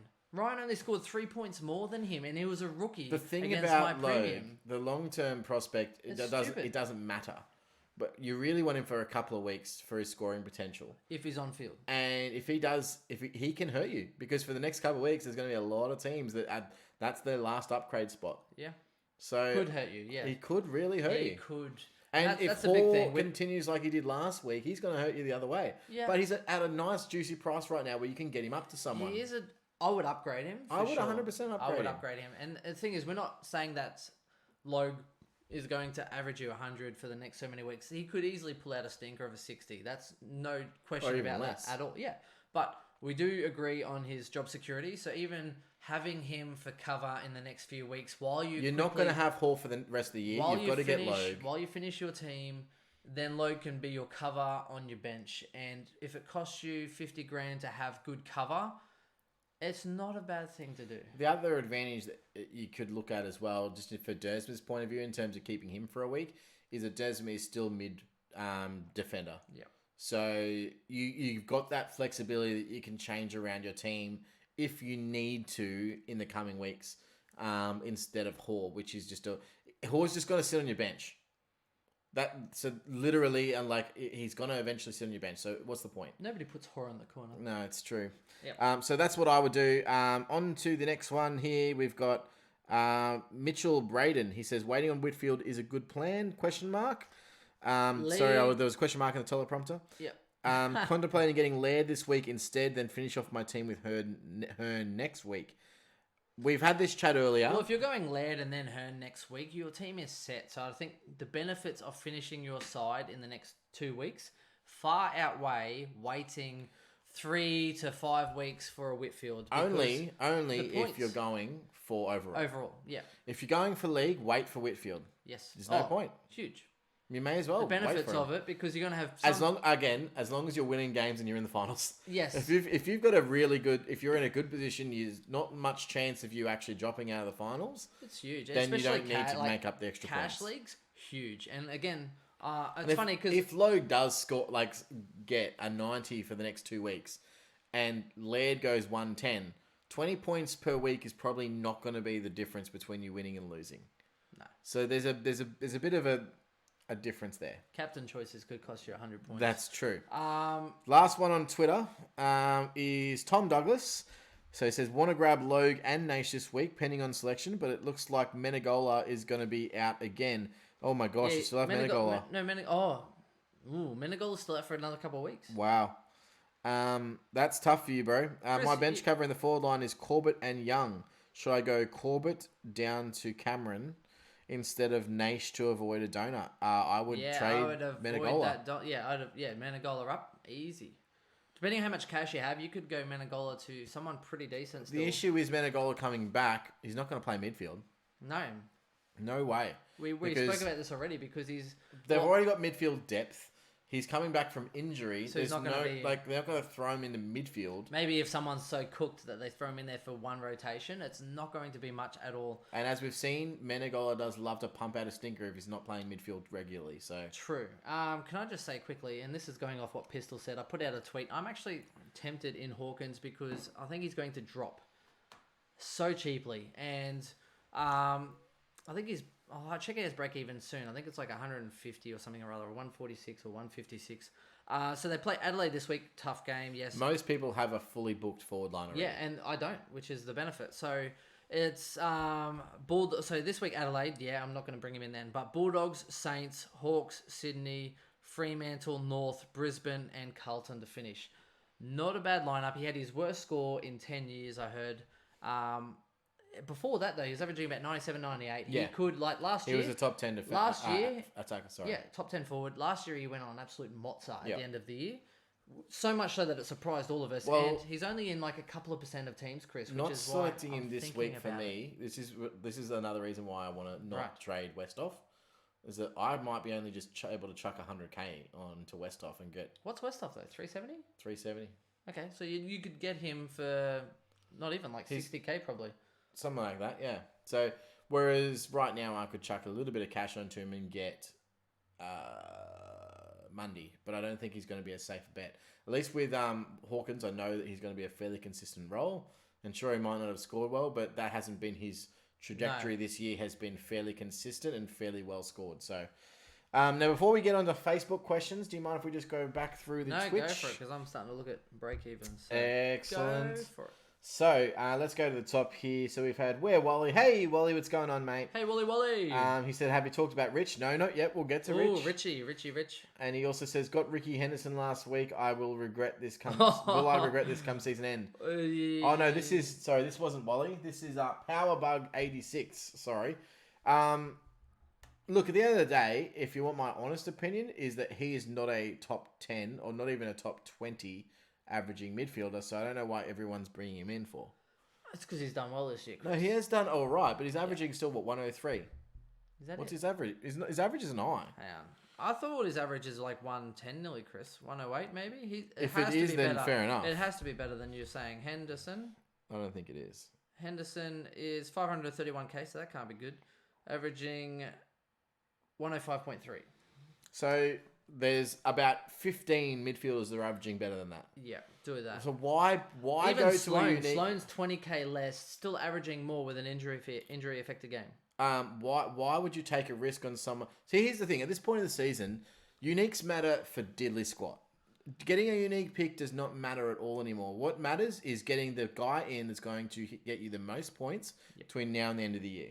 Does not matter if it's Sloan, great. If it's Bont, great. If it's Cornelio, great. If it's Parker's the best option, but no one has the money. Yeah, even then though, Parker looked awesome, but JPK was playing limited minutes. I think it was the first 3 quarters starting on the... also got that as a question mark. He started on the bench for, I think it was the first 3 quarters, and then started the 4th quarter on field. Whoop-de-doo. Do you know what I mean? Like, as in, it wasn't a true role for JPK. So for some people to say, oh, but Parker did well when JPK was back on the ground, look at JPK's score. He did not play a full 77. round. I know I have him in one of my leagues. He did not play a full round. Yeah, I know. So it's hard to say definitively. And you know what? We're not going to get a better idea because I wouldn't be paying that amount of money for him. But if I could get Luke 600s. Parker right now at $550, I would. Oh, I'd kill for it. $570, I'd probably still jump on. Yeah. But it's the funny thing about it, and you're not going to get a better idea because this week they're playing Gold Coast. Yeah. Parker's probably going 140. JPK's probably going 125. You're not going to get a better idea. Yeah, so I don't think trading to Henderson's a great solution. Not with that much around. You need to have higher aim. Get Sloan, save yourself 20k, and enjoy life a little more. I was considering if I could double upgrade this week and get in Mundy and Brayshaw from Oscar Baker because he's just not enough money, right? And then I was like, no, I'm not going to do that. it's like Brayshaw's had like a 116 and a 101, and I'm considering bringing him in on I think he's like averaging like 92 or something like that. Like, what is the point of that? Like, it's just aiming too low. So if Hawkins hits an 83, his break even's 157, mind you. He'll drop 33,000, so he'll be 400 and what's that? Work out, man. 38? 438? Yeah. Yeah, so about 80 or 70k. 438, yeah. So I'll be able to do that next week, which is what I'm likely going to do at this point. I don't mind that risk reward. I was looking at doing the Franklin, and I was tempted. So glad I did not. And I didn't. You were. And I was so tempted. You know what? Had I have not made my trades earlier, I would have done it because I would have gone west off to Franklin. You would have had to go for the risk it for the biscuit. Yeah, but it still would have got me 50 points. True, and then burn another trade. Yeah. But like I'd said previously though, Franklin's career average for the rest of the season against his opponents was over 90. He kicked 4 goals for that 50 though. Doesn't that hurt your feelings? That hurts. That really hurts. He looked, mind you, he only had about 5 touches, kicked 4 goals, but he looked good. And he looks so good. He's not getting the disposals he used to. He used to be a 15 to 20 possession guy getting 2-3 goals a game and averaging 100. What are the odds, though? He's off the field for 8 minutes. They're trying to get him on for about 4 minutes. He's cooled down. And then all of a sudden, it's like finally he's like calling someone off. Someone finally gets off and he's like, boom. Transition of play, open field. And he's like, Hammy. Starts legging it. Absolutely legging it to get onto it. Do you think he's done?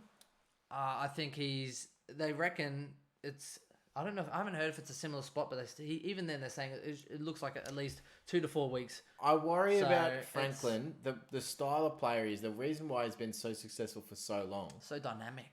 He's just unique. He's 200 centimeters, ridiculously quick and agile. If he doesn't but kick 1,000... his body's not allowing him to do what he used to do. If he doesn't kick 1,000, Chris, I think I might cry. I think he'll still get... He's still contracted for another 3 years, isn't he? I don't know. I still hope he hits 1,000 goals, surely. 2 more years. I feel bad because Franklin's just not the player he was even 2 years ago. I don't know. He looked good, though. Watching him, then bang, pings a hammy. Yeah, but unlucky. Come on. He's going to have to learn to run differently. He shouldn't have run onto the field like it was his last hurrah. He came on there like... Oh, just bang, straight off the gate. Anyway, let's get through these Twitch questions. Yeah, hurry up. Rampy has a 127 3-round average and a 113 5-round average. Thanks, Seeker. Thanks for your backup there, buddy. So what? Because he had 2 games, 135 and a 148. Whoop-de-doo. So Black Knight says, Rampy not as bad as Nick Robertson. Now, that's the bad player, worse than the AFL. I agree. Nick Robertson is actually a spud on a spud. And you love him. You freaking love him. Robertson? Yeah, Nick Robertson. Your boy. I know he's from my side. Yeah. Doesn't mean I love him. No one ever sees him because all he does is follow people around. Like, He's trying to And defend. he gets so angry too, which I don't know why. He's such a bad player. I don't know why he gets He's got so nothing. angry. He can't kick. He's not athletic. All he does is Excuse me. he can run Chris, around no, at a constant pace. Excuse me, he's athletic. He racked up some of the most Ks per game last year. Thank you very much. Oh, so he can. He can run. I can run. No, you can't. It doesn't mean I'm You athletic. can't. Okay, maybe you can run. You can't sidestep. I can sidestep, just not off my left. It's Did an old football Did you injury. see me? I turned left. I'm not an ambi-turner. You're right. That would have been better. If you Oh, went well straight into done. that. Okay. Anyway, yeah. Look, fair enough. Robertson. Stonesy says mixed messages, Ben. So Rampy's a yes. No for Rampy. Oh, this is a good one. Bia Carroll says thoughts on Hannah's. Ooh, I like this question because I was really hoping to have this chat. I watched the full game and I have to say I was very impressed early with Hanbury. And I thought this was going to happen in this game though, where he's just sort of blowing the cobwebs out. He just really died. I think he's still turned up. He got 90. He got very close. He very got close. 93, 95. Let me have a look. I don't mind this as an option, but you're going to have, again, it's all situational because I wouldn't be, I'm not trading him in now. I wouldn't be having him as your mate. 96. But there is opportunity that next week you could have Oscar Baker at, say, 250k and it's 75k to get to Hannah's as your M9. Oh, That's pretty cheap. that's not bad. And if he hits another 90 or 100 next week, having a Hanbury on your pine as your backup for the rest of the year from one trade and 70k, Yeah, it's not bad. Mate, if I you have the wouldn't mind cash it. there too. you got to have the cash. Yeah, you gotta have especially that for little bit of draft cash. leagues, like you could then loophole straight up and in. Well, Dylan Clark might be 270 this week, depending on how if he you goes. own a Brayshaw, he would be the perfect M9 Hannah's. Yeah. Because Brayshaw could go 120, 115, or he could also get you a 60. So to loophole him in like a draft league, awesome. Or in a standards. So I Standard don't league? really mind. So that's my That's ruling. the only situation I would use him. An M9 is decent, But it's so hard you can't afford to have him at M8. It's so hard to have cash though for an M9, but Well, it's not even that. It's not even cash. it's not that much. If you've already got the guy there, Yeah. I don't know how people's midfields are, but I've got now 4 playing rookie midfielders, so I don't have any like bench warmers. I don't know how other people are. I got Bewley. I'll have Answorth, who will probably go this week, possibly for Haitley. Yep. And Clark. So there's 3. So Clark could be. So then Clark could be a 70k exactly upgrade. Clark as well. could be a 70k upgrade. Now between Clark and I'm not saying that I'll get rid of Clark. It depends on his break even. Depends on a lot of things. But between Clark and Oscar Baker that I've got, one of them could go for 70k in a trade. I mean, that's not bad at all. I mean, next week I could have M9 Hannah's and then upgrade Hawkins. Westhoff to Hawkins for 2 trades at 150k. You can't really go wrong there. And I've got the trades to be able to do that. Because you've got 11 trades this week. I've got 9. So, at this point, I can make a couple of moves that other might not be able to. Yep. So it's important to do that because there's going to be injuries at the end. Essentially, I have 11 trades and 2, possibly 3 upgrades. But imagine you get it laid out and then you've got just sitting on your pine Dan Hanbury. Yeah, it's pretty good. It's not bad. So, but yeah, just don't rely on him as a regular M8 for your team. And I'm sure there's some people out there just buying all the bargains as well. This year. So instead of paying 600k, you're getting guys for like 500s. You'd probably actually have the cash to run that. So even better. Chris is laughing. Look at it. Stonesy just said he's probably gone on already and done this. He said, Chris, what do you trade Schoenberg and keeper? So he's probably going on while we're reading. He's like, oh yeah, you're right. I should get Schoenberg in the keeper league. He's gone and got him. Mate, what do you want for him is the question. Oh, did he pick him up? I don't know. I reckon because we're on here. So you didn't get him. We're hamstrung. We're live podcasting. We are hamstring awareness. We're getting shafted by one of our fellow keeper league members. So thank you very much, Stonesy, for that one. That really made me feel good. Meanwhile, keeper league is going to be really interesting when it gets down to the last couple of weeks because you can only. I don't know, Stonesy. Can you keep 12 or 14? You can only keep so many. No, we haven't decided. I don't think. No, we have. It's in there. Ah, but I'm saying if you have 16 guys that you actually could want to keep, you then better off trading the couple. Well, I'm focusing now on leagues because I'm going shit in draft. In standard. All right, now on to the next one. Binger Carroll says, anyone thinking about Robbie Gray? Oh, I've been thinking about Robbie Gray since the start of the year, mate. Since you got rid of him? Can't believe that he's playing the regular midfield minutes, and it could all of a sudden drop because of Rockcliffe. Yes. But he has played some of the He's played great good. Robbie Gray traditional football that we all like to love and watch. 31 Yes. disposals and a goal last week. That is classic Robbie Gray. Yep. 123 I or wanted to something. bring him in, but even then, again, concerned that his role will be awesome for a few weeks and then just plummet out. That's the concern. He's now at a price that he's not really worth taking a risk on. 400k, worth it. Yeah. So 480, if you picked him up 500. 2 weeks ago, he's really scored well for you, then great. Yeah, after the first buy, if you jumped on, awesome for you. Yeah, not now. Can't do it now. All right. We've got Secret 11 says, I got trades, but no rookie cash generation. I might need to go down now. Yeah, and that's a lot of people now. So I looked at my rookies this week and went, wow, I've got all these awesome rookies, but none of them made any cash. So I've got Gardner. I've still got Chris Burgess. I've got Young still for his 1 week cameo. I've got Rotham. I've got Logue. I've got Naish. Those guys haven't gone up yet. And then the midfield, I've got guys. My maximum rookie is 220k, Baker. which is Baker. So the only thing I can do at an absolute best case scenario is I do have enough cash. I've got 300k and I can go up. But You should. a lot of people aren't finished their teams yet, but their teams aren't also not ready because they don't have enough cash gen. It's because they picked up guys early in the buy that weren't on the bubble because there was no rookies available. No. So that's not that's not only you. Everyone's going to be facing A lot that. of people. I picked up Gardner because I was hoping he was going to play through the buys. He made me a 20. Yeah. I was better off copping the donut. This is where someone like Brad is a really advantageous position where he's already fully upgraded because he obviously got the right rookies. He got on Atkins and traded him when he was good. He got Sydney Stacker and traded him when he was so good. many. He got Hoare and traded him when he was good. So. Even Baker and stuff like the double Baker. Yeah. Really, like just so many. Anyway, many. so you're not alone. So I wouldn't be panicking just at this stage. Binger says rumor has it Saints will sign Cogs and Draper next year. There is no chance. Cogs is going. I'm telling you this right now.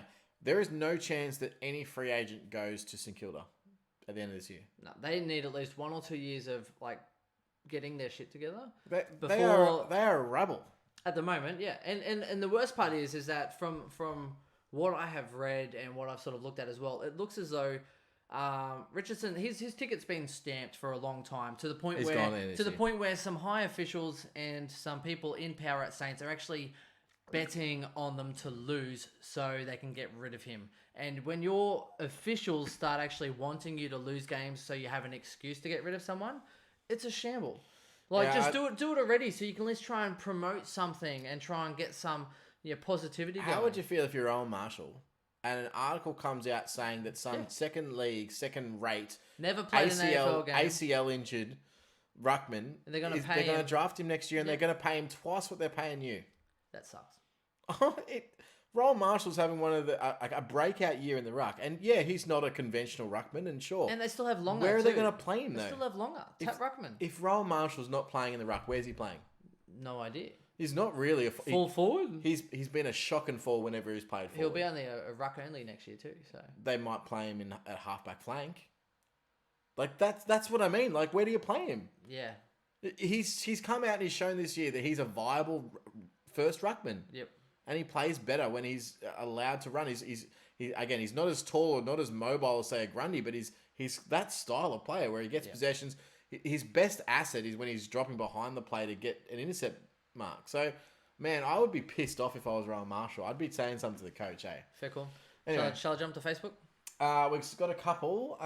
Sorry, guys. Well, they'll keep coming anyway. Yeah, that's true. Well, do you want to go to Facebook? Give it a rub. They'll still be there. Yeah, it's true. It's just like okay, Prince Ali, fabulous he, I am. Sorry.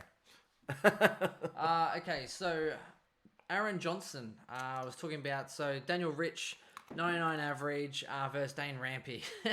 14 rounds. Rich has a better average. Total points scored is priced 63k cheaper. What are your thoughts on those two players? I would take Rich over Rampy any day of the week. I would because this year his role has been consistent. Rich has taken the kick-ins as well, which is also...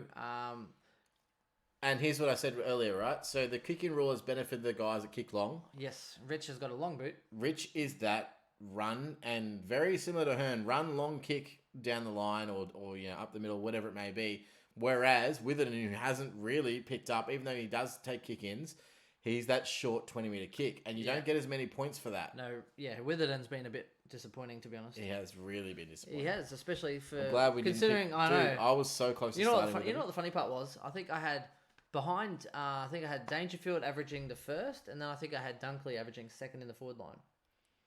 Because everyone's like, "Oh, Dunkley a second." I was like, "Oh, yeah, risk it for the biscuit." But at the same time, we still had Witherden like 6th and 7th, and in the top 10.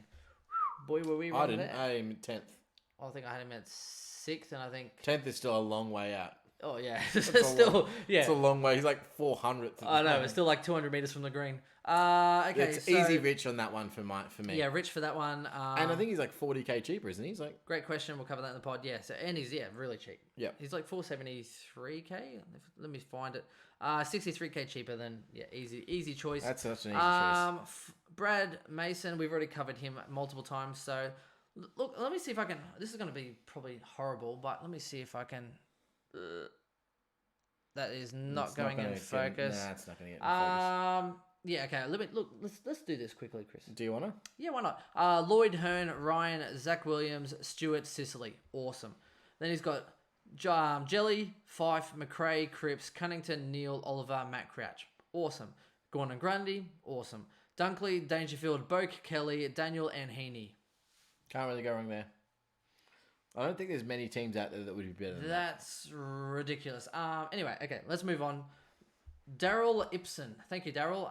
This is killing me. Brody Smith to Laird / Rich or Heaney to McRae via DPP. Only 5 trades remaining. I can only do 1. Ooh. So do you upgrade Smith or do you upgrade Heaney? Smith. to McRae. Heaney to McRae, though. McRae. Every day of the week. What's the difference in points there? Say 90 to McRae, 120? 25. And That's then 30 85. points per game. Yeah, okay. McRae. Yeah, That's the difference because... it's about 10 points difference. Well, Brody Smith right now is averaging what? 85? So that's 15 points, whereas that's 25 points. So it's about 10-point buffer. And that's being generous. McRae's on a tear. He is. He had a 150 last week. I think he was a 150 the week before, McRae's on wasn't such a he? big tear. Apparently, he's got hemorrhoids. And I wouldn't be surprised. The guys that... who went huge? Dunkley goes massive, but McRae still hits a 150. Like, oh, man, I love McRae. Yeah, that's fair. And the first clearance of the game, I don't know if you watched this. First clearance of the game, McRae gets it. It was against the Pies. So it was a turnover ball in the halfback flank. Someone, I can't remember who the person was, maybe even Caleb Daniel, kicks it into the centre of the pitch. And Tim English is there, uncontested mark. Handballs off to McRae. You know where it's going. It's going straight onto the chest of a leading full forward, and that's where it goes. He's actually second in the comp for inside 50s. They need to get the ball into his hands when they're entering 50 every opportunity because he creates goals. He's so good at that McRae's running kick to a leading I target. wonder what was happening to him earlier in the year, whether he was battling something, but he's been... Oh, no, I can tell you what it is. It's the fact that they had Libba in there, Dunkley in there, Bont in there. Libba's out. Yeah, and he still performed okay. Yeah. He didn't go terrible, but he wasn't getting the 130s, pluses that we were getting last year.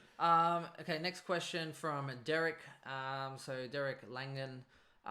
So pretty much you're saying, this week... did my second last upgrade, but I'm still 1 midfielder short with only 5 trades left. Should I be trying to upgrade my last rookie or preserve my trades until later in the season? He's in the top 1,500. You got to trade.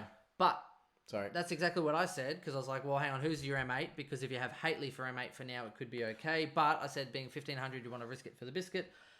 However, the issue is that he has Bewley, Clark, Haitley, and Hind. So maybe it looks like he went early on that, I'm assuming, Derek. So unless you brought in Hind this week, which would be a horrible call. I don't mind the Clark and Haitley might waiting. need to bring in Hind because he already has Logan. He needs cash.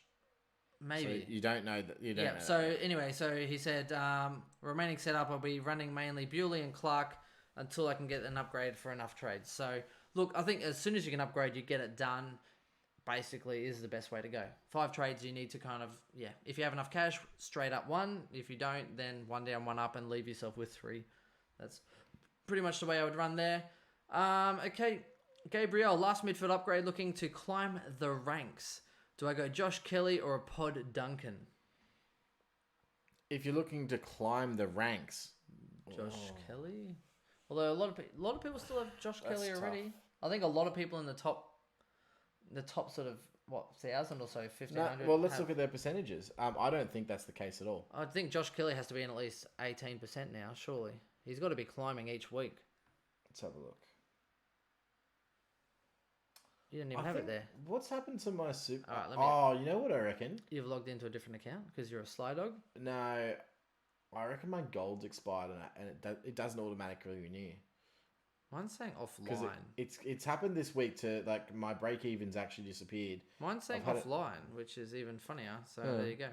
Anyway, I have to renew my my SuperCoach Gold, I think. That's weird. You didn't do a yearly subscription, or No, that's what I mean. I thought it was automatic, but apparently not. Yeah, look, see, it says subscribe. Oh, so you haven't. Interesting. Did you do yours partway through? Oh, you did do yours partway through last year. So it must be for yeah, fair. Okay. No, I did it partway through the year before, and then I had the same problem. Right, fair enough. Okay, so Josh Kelly is owned by 16% of teams, so it's close. 16% of teams. Break even of 151. Here's what I would say though. He's 650k, Chris. That's a lot of money. quiche. But he's also a unique captain option. If you really want to gain points in the competition, you could come in Kelly and then VC him. Yeah. Because you're probably not going to VC Dunkley, are you? Duncan or... I believe it was Duncan, Chris. Oh, you got to go Kelly. Josh Kelly or Pod Duncan. No, you got to go Kelly. Because you'll be able to... You won't VC... Duncan's going to get your 120s. Maybe a 130. Yeah. But he's not really got a really big, massive ceiling. You know what I like about Duncan, Kelly though, Chris? can go a 180, 190 in a week. You know what I like about Duncan, though, Chris? He's 75k cheaper, and he's only in 2% of sides. With their run home, What's he averaging, though? 110. 110.7. Kelly must be averaging 124. Oh, yeah, I think it's probably higher. But, Nah, you've got to... If you've got the money and you're only going to do one trade anyway, it doesn't matter. yeah, if you have the money... You've got to go Kelly, and you've got to take the risk and VC him every now and then. I'm not necessarily sure this week's the right week. 1 and 22.8. So how much is 12 50? points per game. So that's and the opportunity to VC him and that is true because you could a good score. against Gold Coast their last round, you could easily see him or VC him. You've got to have him for the last. Worth a mozza that one. Look, I don't mind the Duncan train though, but that's just me personally. I Especially thought it was Dunkley. I don't even. No. It's especially with the amount of saved quiche you have there. So just give me one moment, Chris. Check that chat for me, will you? I will. All right, we've got a lot of questions here, guys. So bear with us. Look out. It's a good thing. We love you guys jumping the chat and joining us for the chats. Yeah, but you got 11 minutes until 9 p.m. Otherwise, I'm going to turn into a pumpkin. All right, cool. Here we go. So we'll smash it out, Chris. Smash it. All right. So Bingus says the Lions did. Oh no, that's all right. Zorko is on AFL 360 at the moment. Well, you should be watching this. So we should be on your big screen TV. You know what old it is. Mate earlier. You know what it is, Chris. Now I know why he's not. Do they have coffee there? Now they probably do get free coffee on AFL 360. They do. Yeah, of course they do. No, I feel so silly now. Now I know why he's not returning my calls. He's on AFL 360. That makes perfect sense. Simple mistake. All right. Where will he say? What is JPK at? Oh no, it's not interesting at all. I would not touch him. JPK, he was doing so well before he got injured. Yeah, but I wouldn't touch him now. Why not? Because his break even's not nearly. Oh no, you'd wait another week. He's gonna drop some cash. Tim Smith says thoughts on the Bont as my last midfielder means I don't get Parker, Duncan, or Gaff. Well, I think Bontempelli versus Gaff similar really. The one thing I will say about Bont is that they played Carlton already. They do have a few difficult games. Harder games coming up. Where I would actually choose Duncan over Bontempelli from this point onwards, and that's a weird thing to say considering I actually brought in Bontempelli a couple of weeks ago. We always knew that Bontempelli, when he can go on purple patches, but he can also drop to. He can also go 90s and whatever have you. And Duncan, I think with their draw coming up, if I didn't have one of them already, I think I would choose Duncan over Bont. I would too. Because of the low ownership, the fact that they have an easier draw, that would swing me from this point forward. Duncan over Bont is an easy no-brainer for me. I brought in Bont because I was playing Carlton. I was like, boom, this could really lift me up some rankings, and it worked out quite well. So, Last one is, what's the best bar in South Bank for a beer and some banter? Oh, Chris, you actually... I did already comment South to this. Bank and Brizzy, the Plough Inn. The Plough Inn is good. For a banter, like it's a traditional pub. And they actually upgraded themselves to the Plough Inn, which is probably even better. So, now it's really nice. Yeah. Also, the Munich as well, if you like a bit of German sausage or beer, whatever you're into. Where's that in Munich? I haven't been. That's new, South isn't Bank. it? Oh, it's fairly. Yeah, it's not that new, Chris. It's like 18 months or so, maybe 2 years. Well, it's new enough for me not to be there. Yeah, fair. Right in the middle of South Bank, Munich bar. They've got so many beers on tap. It's a chain. They've got one in Melbourne as well, in South Wharf. Awesome. Yeah, it's owned by the people I think that own the Bavarian Beer Cafe in South Bank. Yep. It's just straight up across. So look, go there or go for a bit of a walk and go to the German bar. So cheap. Well, I also commented there saying if it's game day, you got to go to the German. Piney. Well, the Piney is massive, and the German club just across the road from the Gabba. I have membership. I will be going to the German club and getting on the bevies this Sunday. Will you just enjoy? I will. You go on the game. You didn't invite me. It's fine. Well, you can come. I've got season bloody tickets, mate. What do you want? What do you want from me? I'm just janking you. Anyway, that's it from the Facebook. Excellent. Okay. All right, back to the Twitch, and then we'll wrap things up. We got 8 minutes. Whoa, all right, 8 minutes. 8 minutes. Hit them up. So hit us up with questions if you're in the chat, because we're going to be running through them. Yes. All right. I know it's a while away, but can I join one of your leagues next year? Well, of course you can, mate. You can. Why not? You can always join one of our leagues. Is this Bingo? Yeah. So yeah, Bingo, mate. You're in. Mate. You're yes. in. I'll save a special spot for you. The divisions are kind of already set, unfortunately, but we'll definitely have a normal league for you. Like we have, 001, 002, 003. Yeah, we'll make some room for you, Bingo, mate, and I'll send that to you personally, so make sure you get in.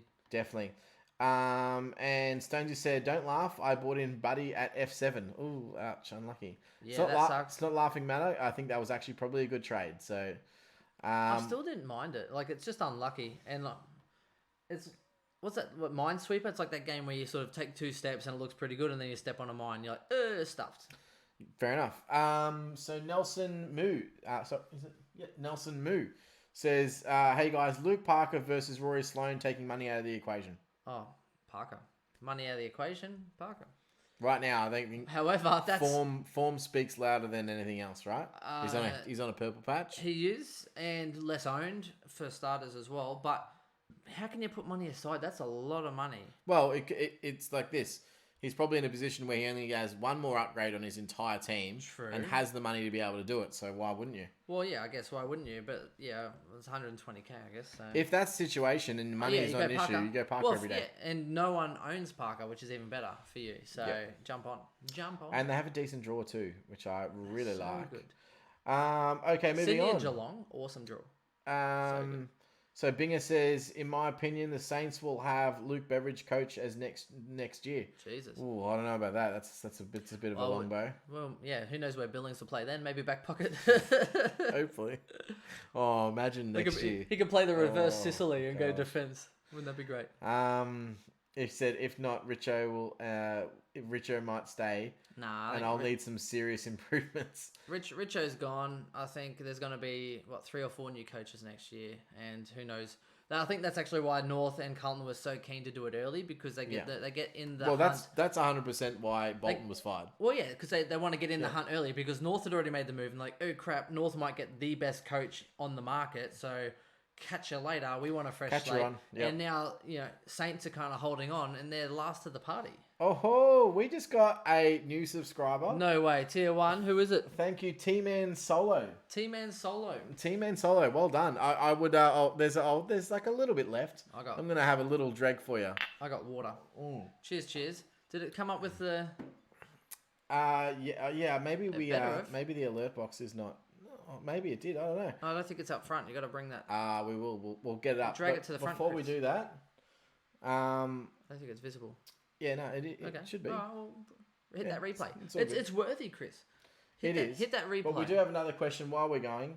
So Stonesy said there is 12 keepers in our keeper league next year. Okay, sweet. So I might need to trade some out. And T-Man Solo. So with his question, with his sub, he said no trades this week. Have Logue D6 already and Dylan Clark with 6 trades left. not falling for Hind or Hately. Yeah, both great ideas. Oh, Especially with 6. He's thrown in a blessed emoji there as well. No way, straight in? Yeah. That's awesome. I love it. Well done. And to everyone else blessed. out there, if you do want to subscribe, it's fairly easy to do and it's fairly cheap. It's $5 a month and it does support everything that happens there, supports the stream, which is great. No, that I think it costs us was it 17 a wait, month? that's Seeker. Where's this other one? I can't even see it here. Sir Black Knight actually. 3, yeah. Oh yeah, he was was up 3 to months, his, which up to his we've done. third That was tier. 7 days ago. Well, it'll pop up later. Maybe we'll refresh. It's all good. But look, really appreciate you. And like I said, this costs out of pocket about 17 a month on the. Oh, is it 12? It doesn't cost an arm and a leg to do the huge, podcast. Not huge, but it is nice when we can do this without sort of putting up $170, $200 a year to kind of post up. So. I reckon it's about, including equipment and everything like that. I reckon it probably costs about $300 a year.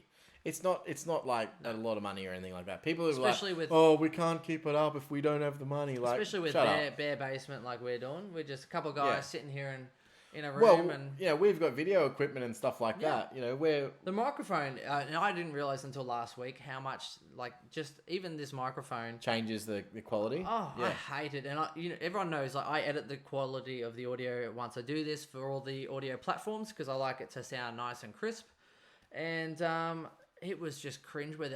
I actually physically could not release the audio footage because I cringed. Audio footage, that's a new thing. Yeah, well, it's footage and it's audio.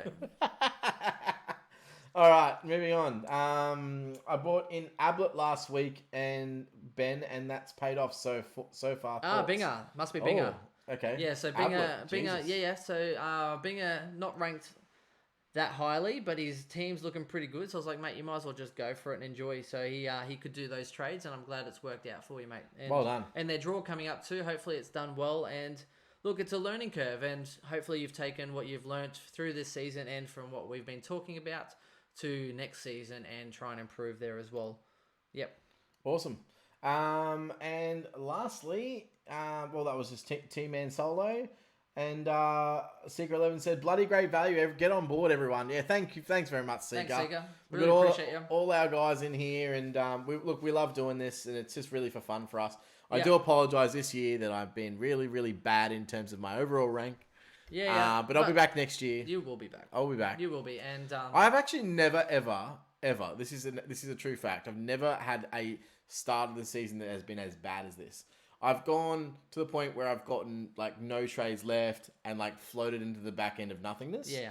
But I've never actually been at this point in the season this chasing bad. your tail so bad. Yeah. So it's strange, very strange. Oh, captain options. Let's get into that before. Also, was it Keatsy? I saw you got a little shout out there on Dr. Supercoach, and we listen to a lot of the Keatsy, yeah. So we listen to all the podcasts as well. So yeah. Well, no, that's a lie. We don't listen to some podcasts. Oh yeah, by all of them I mean the good ones. I mean Dr. Supercoach and our other friends, Chris. SC Elites. SC Elites. So we listen to those two.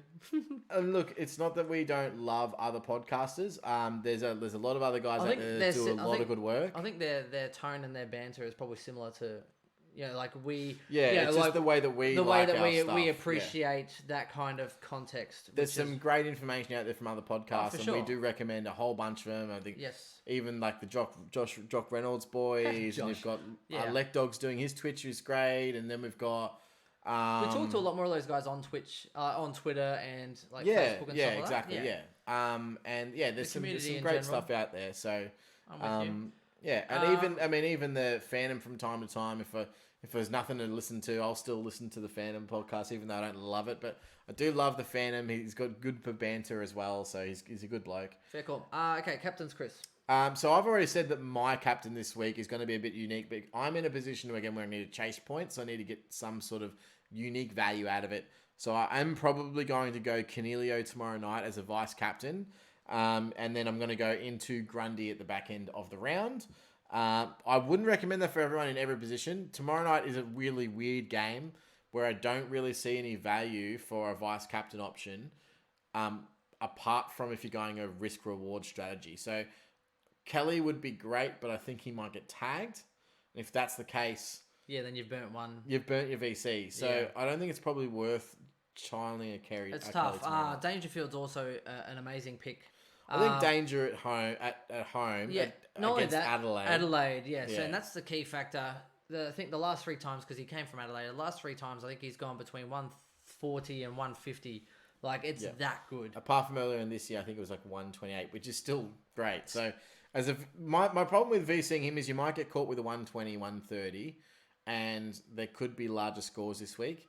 So, But there could also be smaller scores. I mean, it's not a terrible score. So, It's not. As a VC option, I don't mind. I don't hate it. It's hard. I actually toyed with the idea of VCing Gorn into Fife. The other one you might... But you only get to watch it for 2 hours, Yeah, so you're it's kind of tough. making that decision at 3/4 time. I don't which actually is tough. mind. I don't mind a little sneaky VC on Rory Sloane. This is the sort of game that he gets up for. He does go well He against loves top 8 sides. He loves does. playing the top 8 sides. He might go a sneaky 140 to 150 and be a really nice VC option How for do people. you think Grundy goes against Goldie, though? He's always doesn't really matter because I mean he might, even if Goldie goes well in the hitouts, that's not really how Grundy scores his points. So yes, he gets good hitouts, good points from hitouts, but he gets his points from around the ground. His marking last week, his marking, especially in the defensive 50, was unbelievable, and he was taking pack marks, contested marks, intercept marks, taking everything. His clearances are really, it's like a little bit like Marshall. Marshall really doesn't get his points from his gets tap it from work. around the ground. He gets it from his clearances and his around the ground work. It's the same way that Grundy scores. So Yeah, I think for me, I'm trying to probably look at staying away from those that could get tagged. Kurnow could tag Fife. GWS could have Kelly tagged. Although the funny thing is, like, Kelly isn't a Cripps. He's not a one-trick contested beast pony. That's true. He can get you on the inside, he can get you on the outside. And I just don't want to take the risk, even though it might even It's pay early. off. It still might pay off. But he might only get you like a 130. And Yeah. then it's like, well, yeah. And Geelong, so same thing there. Like, yes, I like Dangerfield there. For the small people that do have him, Yeah, Collingwood, Parker's probably the best VC of the week. However, Oh, if you did. against Gold Coast, I think he's going to absolutely run. Oh, sorry. What about Bulldogs, yeah. though, against Port away? Don't love any bit. Yeah, it's a hard one the thing it's a about hard one Port, to match. about Bulldogs, is that you just throw a blanket over anyone who's going to score Someone's well that going week. to go big. Right? Someone. McRae might go well. Bont Dunkley might go well. Dunkley might. Bont might go well. You could throw a blanket over any VC option, and Yeah. you might hit it, you might not. It's a lottery pick. Yeah. So I don't really love that as an option. I think I remember the other year, Gorn actually did pretty bad against Steph Martin. He did. Yeah, he's never scored over 100 against Brisbane. Ooh. I'm not. I know that. I'm Because not sold I on know because I did watch that game, and I think a lot of people got burnt by it. So that's the one you need to. Anyway, and that it's would tough. be a captain option anyway because he's the second last game of the Yeah, round. unless you're trying to go into Fife or Cripps, which would be risky. Watching him until 3/4 time, not the worst option. If you're not safe on any of those other options, you could watch Gorn for 3/4 and do a late decision. Not the worst decision, but if he comes out and gets a 70-point last quarter, you're going to kick yourself like you did this week. Went out big in the last quarter. So I think it pretty much does come down to Geelong. I think Fife gets tagged as well. Yeah, or Kurnow definitely could. I think so. So I wouldn't be doing Fife at this stage either. So It's tough. Hey, Dangerfield, maybe one well, of the I think GWS you've got a clear captain option on the Saturday night. Which is Grundy in my opinion. Yep. So you've got heaps of games before then. You've got 4 games before then. Take a VC option on one of them. I think probably the most popular game for that will be the Geelong Adelaide game because most people have Danger, Kelly, or Sloane, and it'll be one of those as a VC option. You could pretty much raffle it. Outside of that, I'd be going maybe even a Shannon Hearn. A lot of people have got a Shannon Hearn this week as a VC, but I'm not looking past Grundy for a captain option, and I don't think anyone else should be. He's in a rare patch of form. Do not ignore him because you could get left behind. Just thinking the best thing about having Young is he plays on Sunday for Saints. Yeah, so you got a loophole. Yeah, I might do Grundy into Gorn. I still think Gorn's going to go well this week. I don't know why, but he's played a bit better of late. I think Steph has actually been worse. Even Marshall got 130 against Steph. So I think for me, I'll probably go Danger or Grundy into Gorn, depending on how I feel. Yeah. And that's a flip, really. I think Benga says Danger into Gorn. Thoughts? Don't go Gorn, go Grundy. No, but Danger into Grundy is fine. Gorn's fine. I'll probably go I'm not doing Danger. it. I'll go Danger or Grundy into Gorn. That's what I'm doing. And he also said boat ? No, and the reason is Boak. He'll go 120. He won't go 150. He doesn't have a big ceiling, and the issue with Boak, generally speaking, is he can't. He kicks. He's a long to a contest sort of kick. Now, some games that works where he does actually hit the contest. Other games he turns the ball over and he might score a 90 or an 80 because of it. So anyway, look, thank you very much. Let's round it out. It's been nearly 2 hours, so really do appreciate you. I hope you have enjoyed the content. I think we've done about 40 minutes of questions, which is pretty hectic. So look, thanks very much.